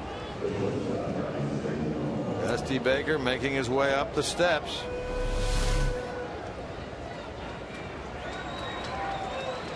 That was the ball 4 right there, and look where the grouping of pitches are in that at bats of Chris Denorfia. The only one he throws for a real strike could have been strike 3 and goes for ball 4. Dusty Baker goes to Joe West. He's going to make a double switch here. Jack Hanahan will come on and play third base, replacing Todd Frazier. And Sam LeCure will jog in from the bullpen to face Ronnie Cedeno with the bases loaded and 2 men out. We'll see how it breaks down when we come back.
12th inning. Here's what's happened today. Mike Leake gave up 2 runs in the second, one of which was unearned in 7 innings worth of work. Left trailing until Xavier Paul hit the pinch hit 2-run homer in the bottom of the 8th to tie things. Meanwhile, the Reds have amassed just 3 hits in this game. They're 1-5 hitters, as you saw right there. Hitless in this one. The hits have come from the 8 and 9 spot. Padres have them loaded with 2 men out for Ronnie Cedeno. Sam LeCure comes on. He has stranded 14 of 15 inherited runners this year. In fact, in his career, when he has entered the game with the bases loaded, only 1 of 36 inherited runners have scored. That's an unbelievable stat. There's a guy that bows his neck when it's clutch. Cedeno in the air. Bruce to his right. 3 more stranded. Sam LeCure comes on and calmly gets the job done, sending us to the bottom of the 12th.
This Sunday afternoon against San Diego. Sam LeCure came on and did a great job ending that 12th, and the bullpen in general today. 5 innings of shutout relief. J.J. Hoover did it. That was in the 8th inning. Chapman did it. That was in the 9th when he struck out the side. Big inning from Broxton in the 10th. Andrusik worked out of a jam in the 11th inning, and Sam LeCure gets it done here with the bases loaded in the 12th. Well, neither manager really has any complaints about what they've gotten out of their bullpen. The Padres have thrown up zeros. All the runs in this ballgame have come on the record of the starters, although only one of the 2 runs given up by the Reds is earned. A really good outing from Mike Leake, overshadowed now by a ball club that is not hitting very much and going deep into a ballgame in extra innings.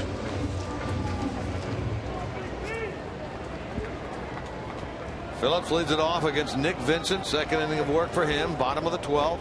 Retired the side in order in the 11th. Brandon gets ahead 2-0. He's 0 for 4.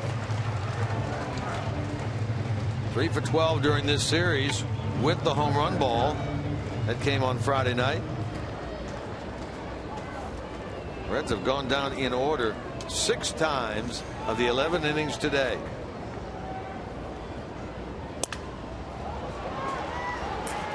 Forsythe will throw Brandon out here to start the bottom of the 12th. Yeah, not the kind of swing you want out of your cleanup hitter with a 2-0 count in extra innings playing at home.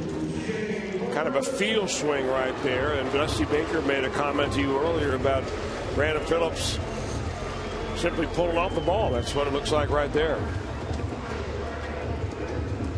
So here's Bruce.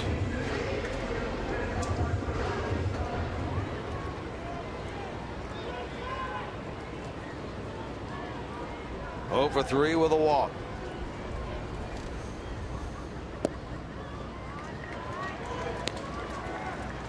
Heisey waits on deck.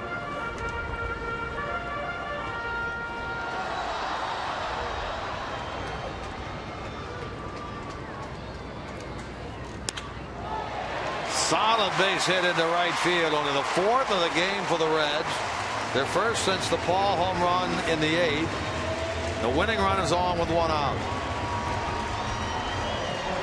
First base runner the Reds have had in extra innings right there. Well, a good controlled swing on a pitch down in the zone for Jay Bruce. He just dropped the bat head and sounded like a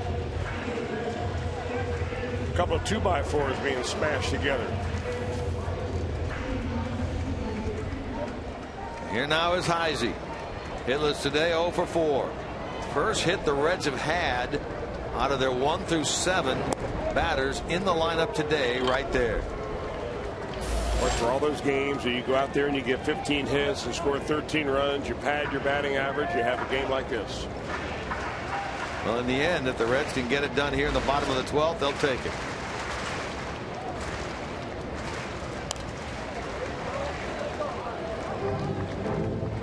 Has he not seen many pitches today? We said earlier through the 7th when he was over 3, he'd seen only 5 pitches. He struck out in the 9th with Bruce aboard as the winning run.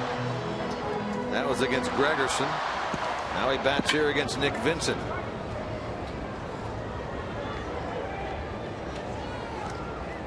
One out single. Bruce is aboard at first. As Rocco waits on deck.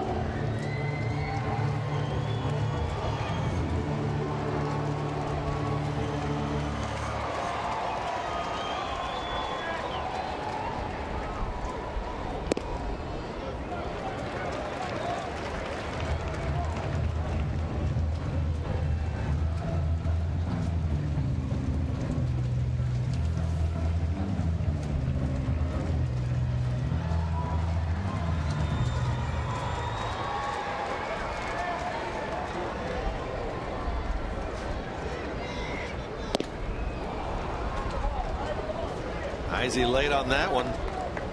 He's in the hole 1 and 2.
Well, he's had a couple of fastballs right down Broadway in this at bat to turn on, and it could be that Nick Vincent just hides the ball well.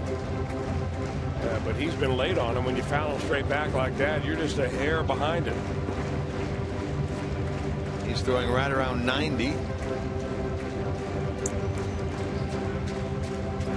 Well, having gone through 6 relievers now, Dusty Baker, exactly what he did not want in the early stages of a stretch of 20 games in 20 days. Yeah, you think you have all the plans just perfectly set up, and your pitcher goes out and goes 7 1/3. Here's what I'm talking about with Nick Vincent. I mean, he just throws a fastball, a little cutter, it looks like this time, right by Chris Heisey. This last pitch at 88 miles an hour, although the location is about perfect. That's a little cutter. See, it kind of spin the baseball almost like a football spiral. Now Mesoraco tries to solve this right-hander. 0 for 3 today. 1 for 6 in this series for the Reds catcher.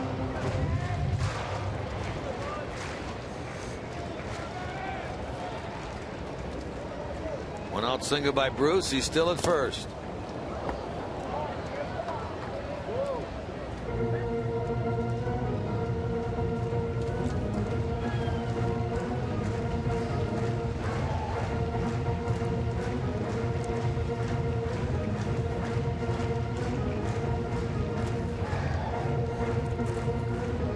Cozart waits on deck.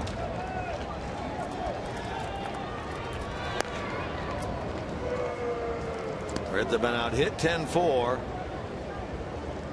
but have hung in this game thanks to the 2-run pinch hit homer in the bottom of the 8th by Xavier Paul.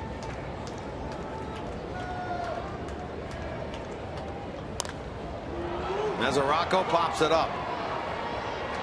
Forsythe gives way to Amarista, and the inning is over. We play on here at Great American Ballpark into the 13th, knotted at 2.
Through 12, they're talking about the Reds embarking in this series on a stretch of 20 games in 20 days. It continues tomorrow with a 3-game series at Chicago, then Milwaukee. That's a 7-game road trip. Then home for 7, 4 against Arizona, 3 with Milwaukee. Then the Reds will turn around and go to St. Louis for 3 days, and then finally an off day on August the 29th. That's the next off day. Yeah, you know, that's a long way off. And, of course, Dusty Baker's thinking, you know, going on the road trip against the Cubs, you think you got your pitching pretty much under control because the starting pitching has been so good. Even though Cingrani only went 5+ last night, you still had Leake go 7 today. And for the most part, the starters have gone deep into a game. But, boy, you throw a wrench into the whole plan when you have a long extra inning game like the Reds are in right now. Sam LeCure did a good job of retiring Ronnie Cedeno to end the 12th inning. He's back out there for the 13th. He gets the catcher Rivera, who slams this ball into left field, and that ball will go to the wall, and that's going to be a double. Jed Jerko pinch hitting for Rivera. First pitch he sees, a double, and the Padres put the pressure on again.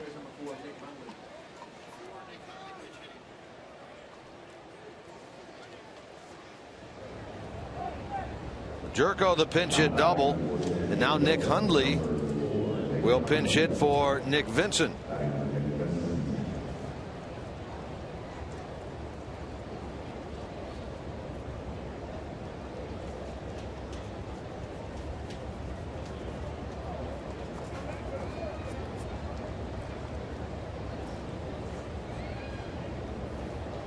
Back-to-back pinch hitters for San Diego. Jerko gets the double. Now it's Hundley.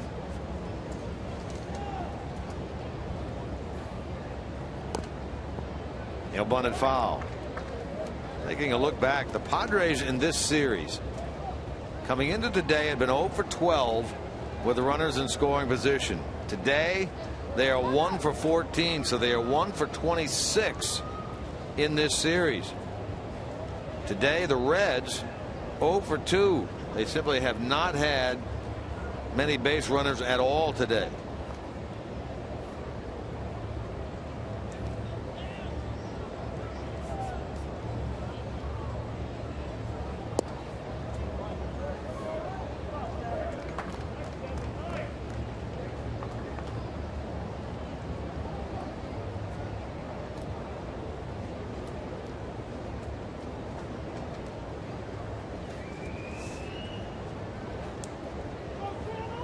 And with the use of Jerko to pinch hit and now Hundley, Bud Black is out of bench players.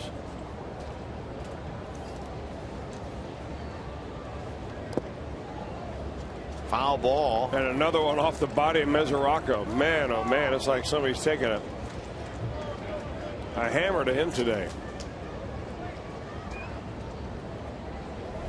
He's going to take a minute and walk this one off.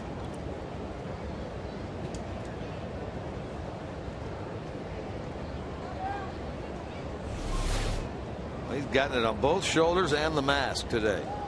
Ooh.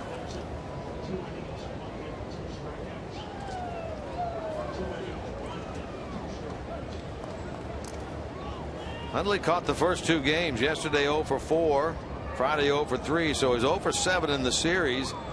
Reached on Friday when he was hit by a pitch. Reached base last night on an error by Jack Hanahan. Runner at second, nobody out. Leadoff pinch hit double by Jed Jerko. He's out at second base.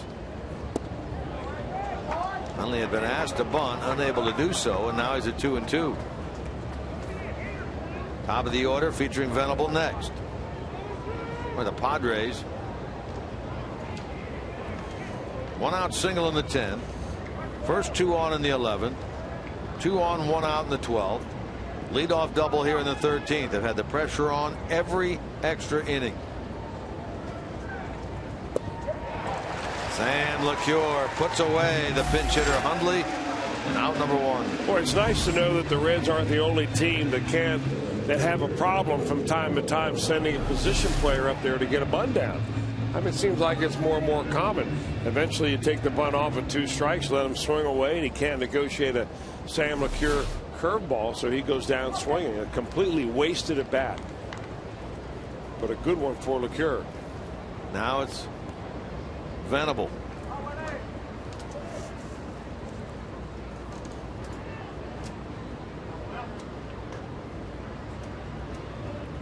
To make the Padres now 1 for 15 today with runners in scoring position.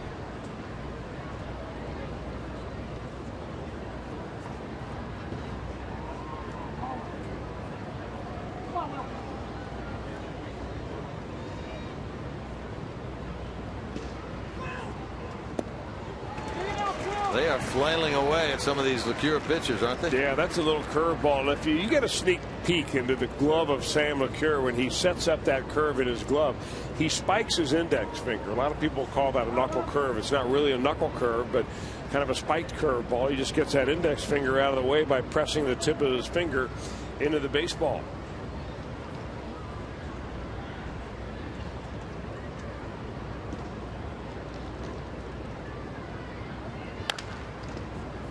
Phillips to his right will get to it. A cross body throw, and it's in time.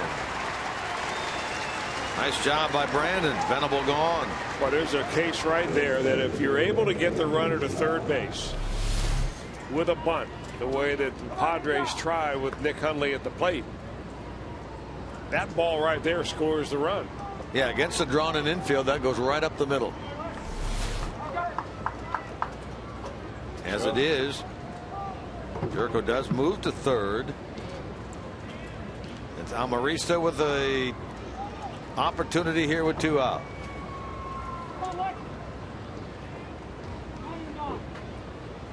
Oh for 5 with a walk today. He was stranded at third back in the 12th.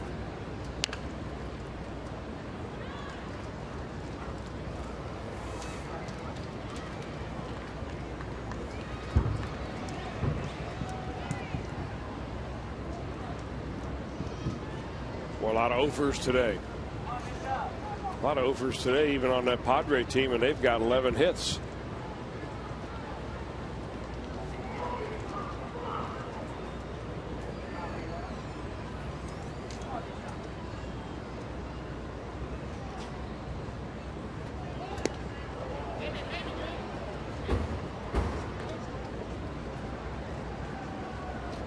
Almost a sneak attack right there. And I wonder if Amarista was kidding about that, or whether he would have been serious about laying a bunt down if that pitch had been down and in the strike zone.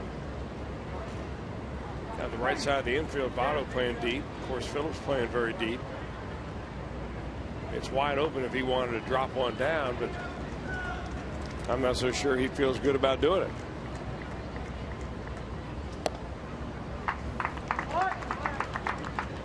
Pete Kozma has come up with a base hit that has given the Cardinals the lead again.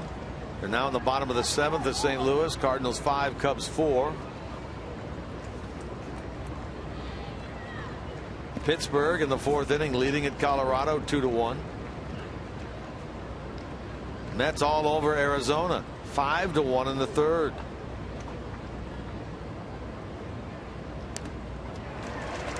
Two and two. That's a foul ball right off the bat of Amarista.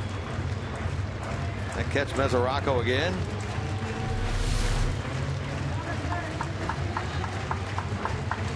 A ricochet. He's going to be battered and bruised.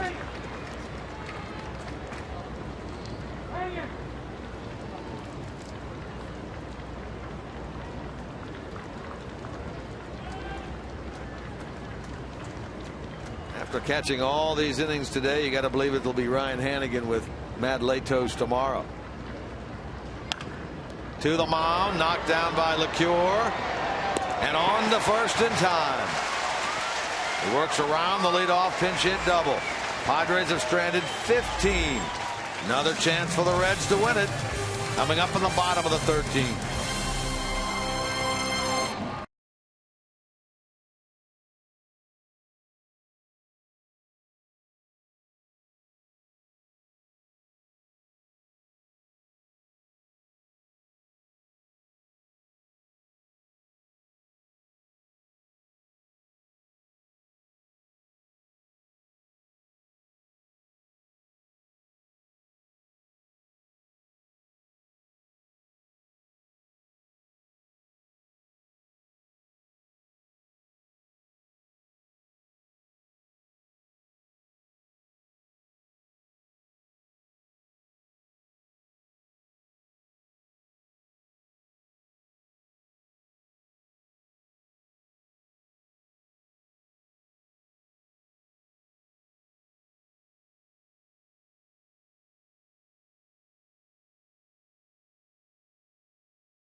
Your home for live sports shows like Crowd Goes Wild, Fox Football Daily, and Fox Sports Live. The news and highlights shows that fans have been waiting for. America's new sports network, Fox Sports 1, premieres next Saturday.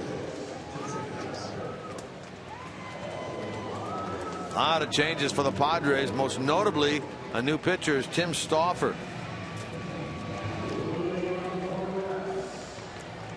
He is the 6th pitcher of the day for Buddy Black.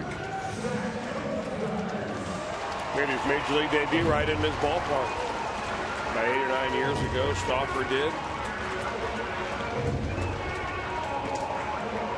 Out of have been that long ago, but it seems like it after this ball game has been played out. Padres now have Forsythe in left. Will set them defensively. They make a lot of changes. Cozart pops up the first pitch he sees near the mound. Jerko, the new second baseman, handles it. Padres have Forsythe in left, Venable in center, Denorfia in right. Jerko, who just caught that ball, is now at second, and Hundley has taken over behind the plate.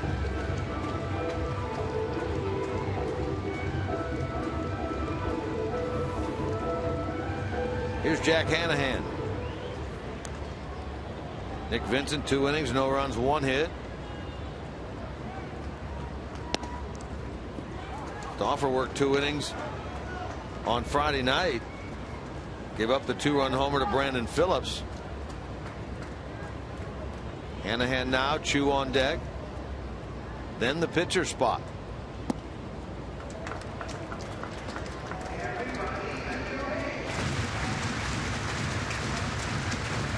Padres, in case you're wondering, have Sean O'Sullivan and their closer Houston Street left. Those are the only Padres that have not played in this game.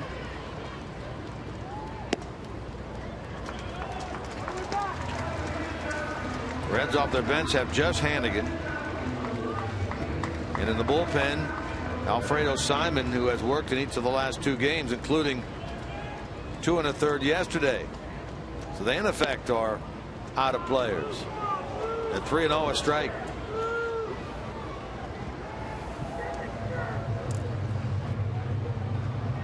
No scoring since the pinch hit 2-run homer by Xavier Paul in the bottom of the 8th. No scoring for the Padres since their 2 in the 2nd. On a sac fly by Rivera and a throwing error by Izturis on the same play that allowed Forsythe, who had been out at second base on the play, to come home and score.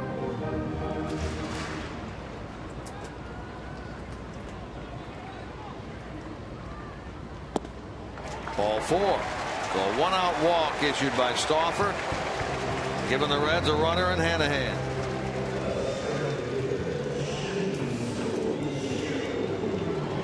So here's Chu. 0 for 5 today, 0 for 13 in the series, 0 for his last 15. Longest hitless streak of his career is 0 for 16. That occurred back in 2011 as a member of the Indians. Oh, he's about due to launch one then.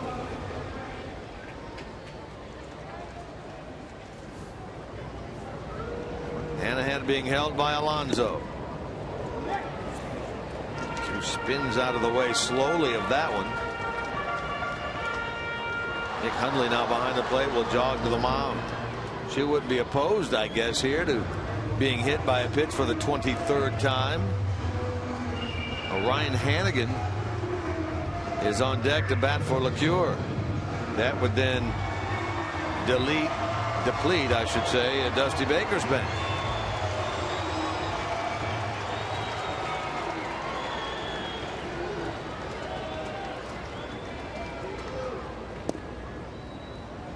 One and one.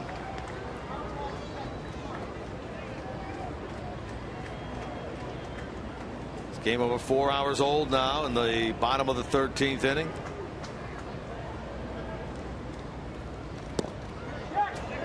They appeal. Rob Drake says no. 2-1.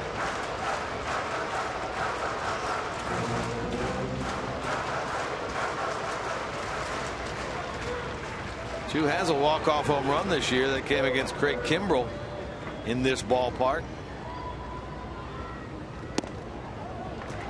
Now he'll get a look at a 3-1 pitch from Stauffer. Yeah, Stauffer's been trying to crowd him with that fastball, and he's nearly hit Chu twice in this at bat.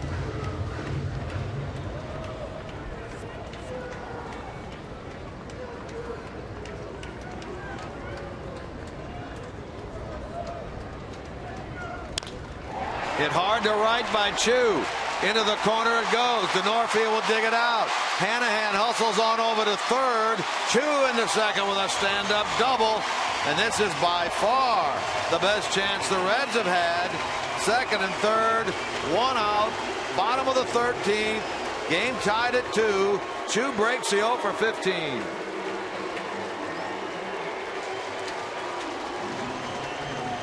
Well, a tough decision time here for Buddy Black, because you've got the pitcher spot up, and that'll be Ryan Hannigan. Here's another shot at Chu hitting that ball right down the right field line, enough to get it past the right fielder. And Denorvia does a nice job of getting it in and making sure that Hannigan doesn't score from first base on that ball. And now that Buddy Black's going to make his way out there to the mound, they're going to have a big meeting out there. And because in the on-deck circle, you have Joey Votto. And he's going to make a pitching change. Either that or they've sent one of their infielders back in for a different glove. The choice here is this. You pitch to Hannigan with second and third and a base open.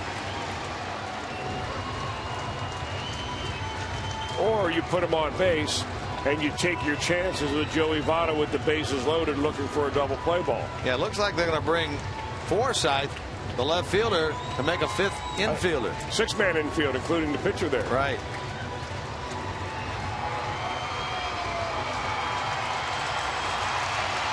So they've got.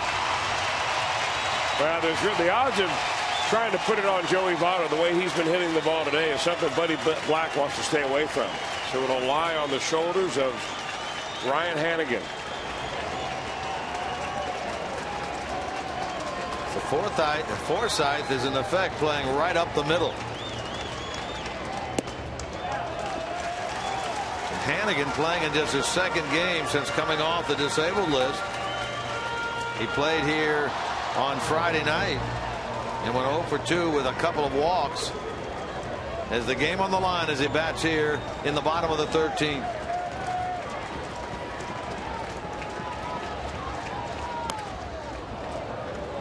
Take a look at that infield right now for San Diego. They have Headley at third.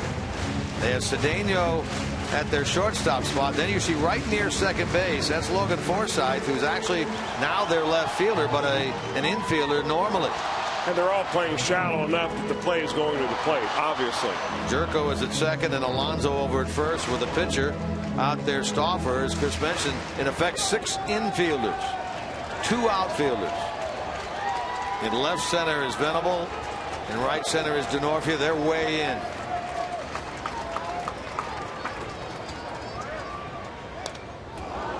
One and 2. All that will change if Hannigan doesn't get it done. Everybody would move back to normal defensive alignment. They would walk Joey Votto to load the bases and probably pitch to Brandon Phillips. Yeah. Hannigan trying to be the hero right here in the bottom of the 13th. One out walk to Hanahan. A double by Chu. Now Hundley and Stauffer want to make sure they know what's going to go on here.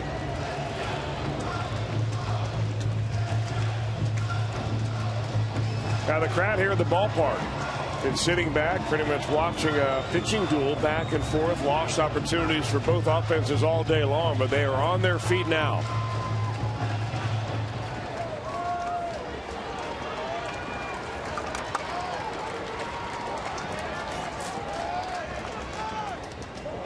Hit him. Came in on him at 1 and 2. Hannigan hit by the pitch.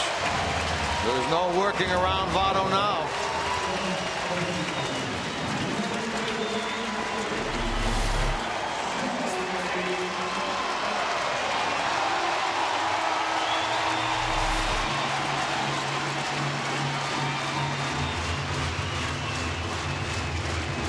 Now Forsythe comes in, gets a different glove, his outfielder's glove, heads back out to left field.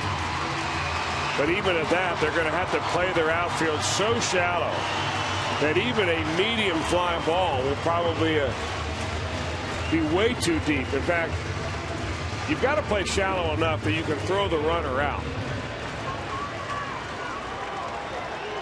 Average runner in Hanahan down there at third base.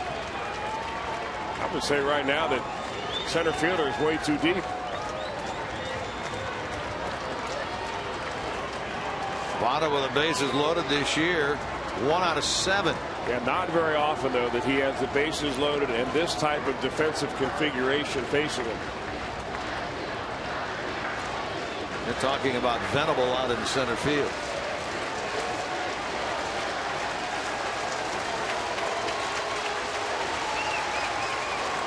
Middle infield looking for the ball inside. They are not on the edge. In fact, none of the infielders are on the edge of the grass. They're playing about middle, halfway, so they can get a play at the plate if the ball is hit to them, but try to give themselves as much angle as they can.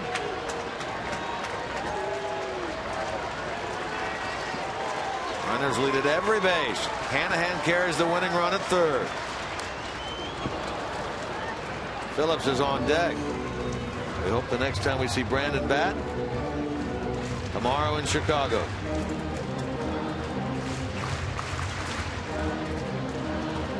Votto in this game is 0 for 4. And it'd be nice for him to extend his hitting streak to 9 here in the 13th inning and make it a game winner as well.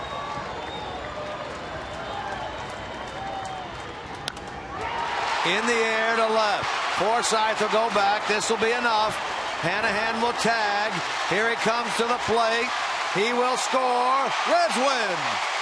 Reds win on a sacrifice fly by Joey Votto in the bottom of the 13th inning. A long afternoon of baseball here at Great American Ballpark ends with a Reds W.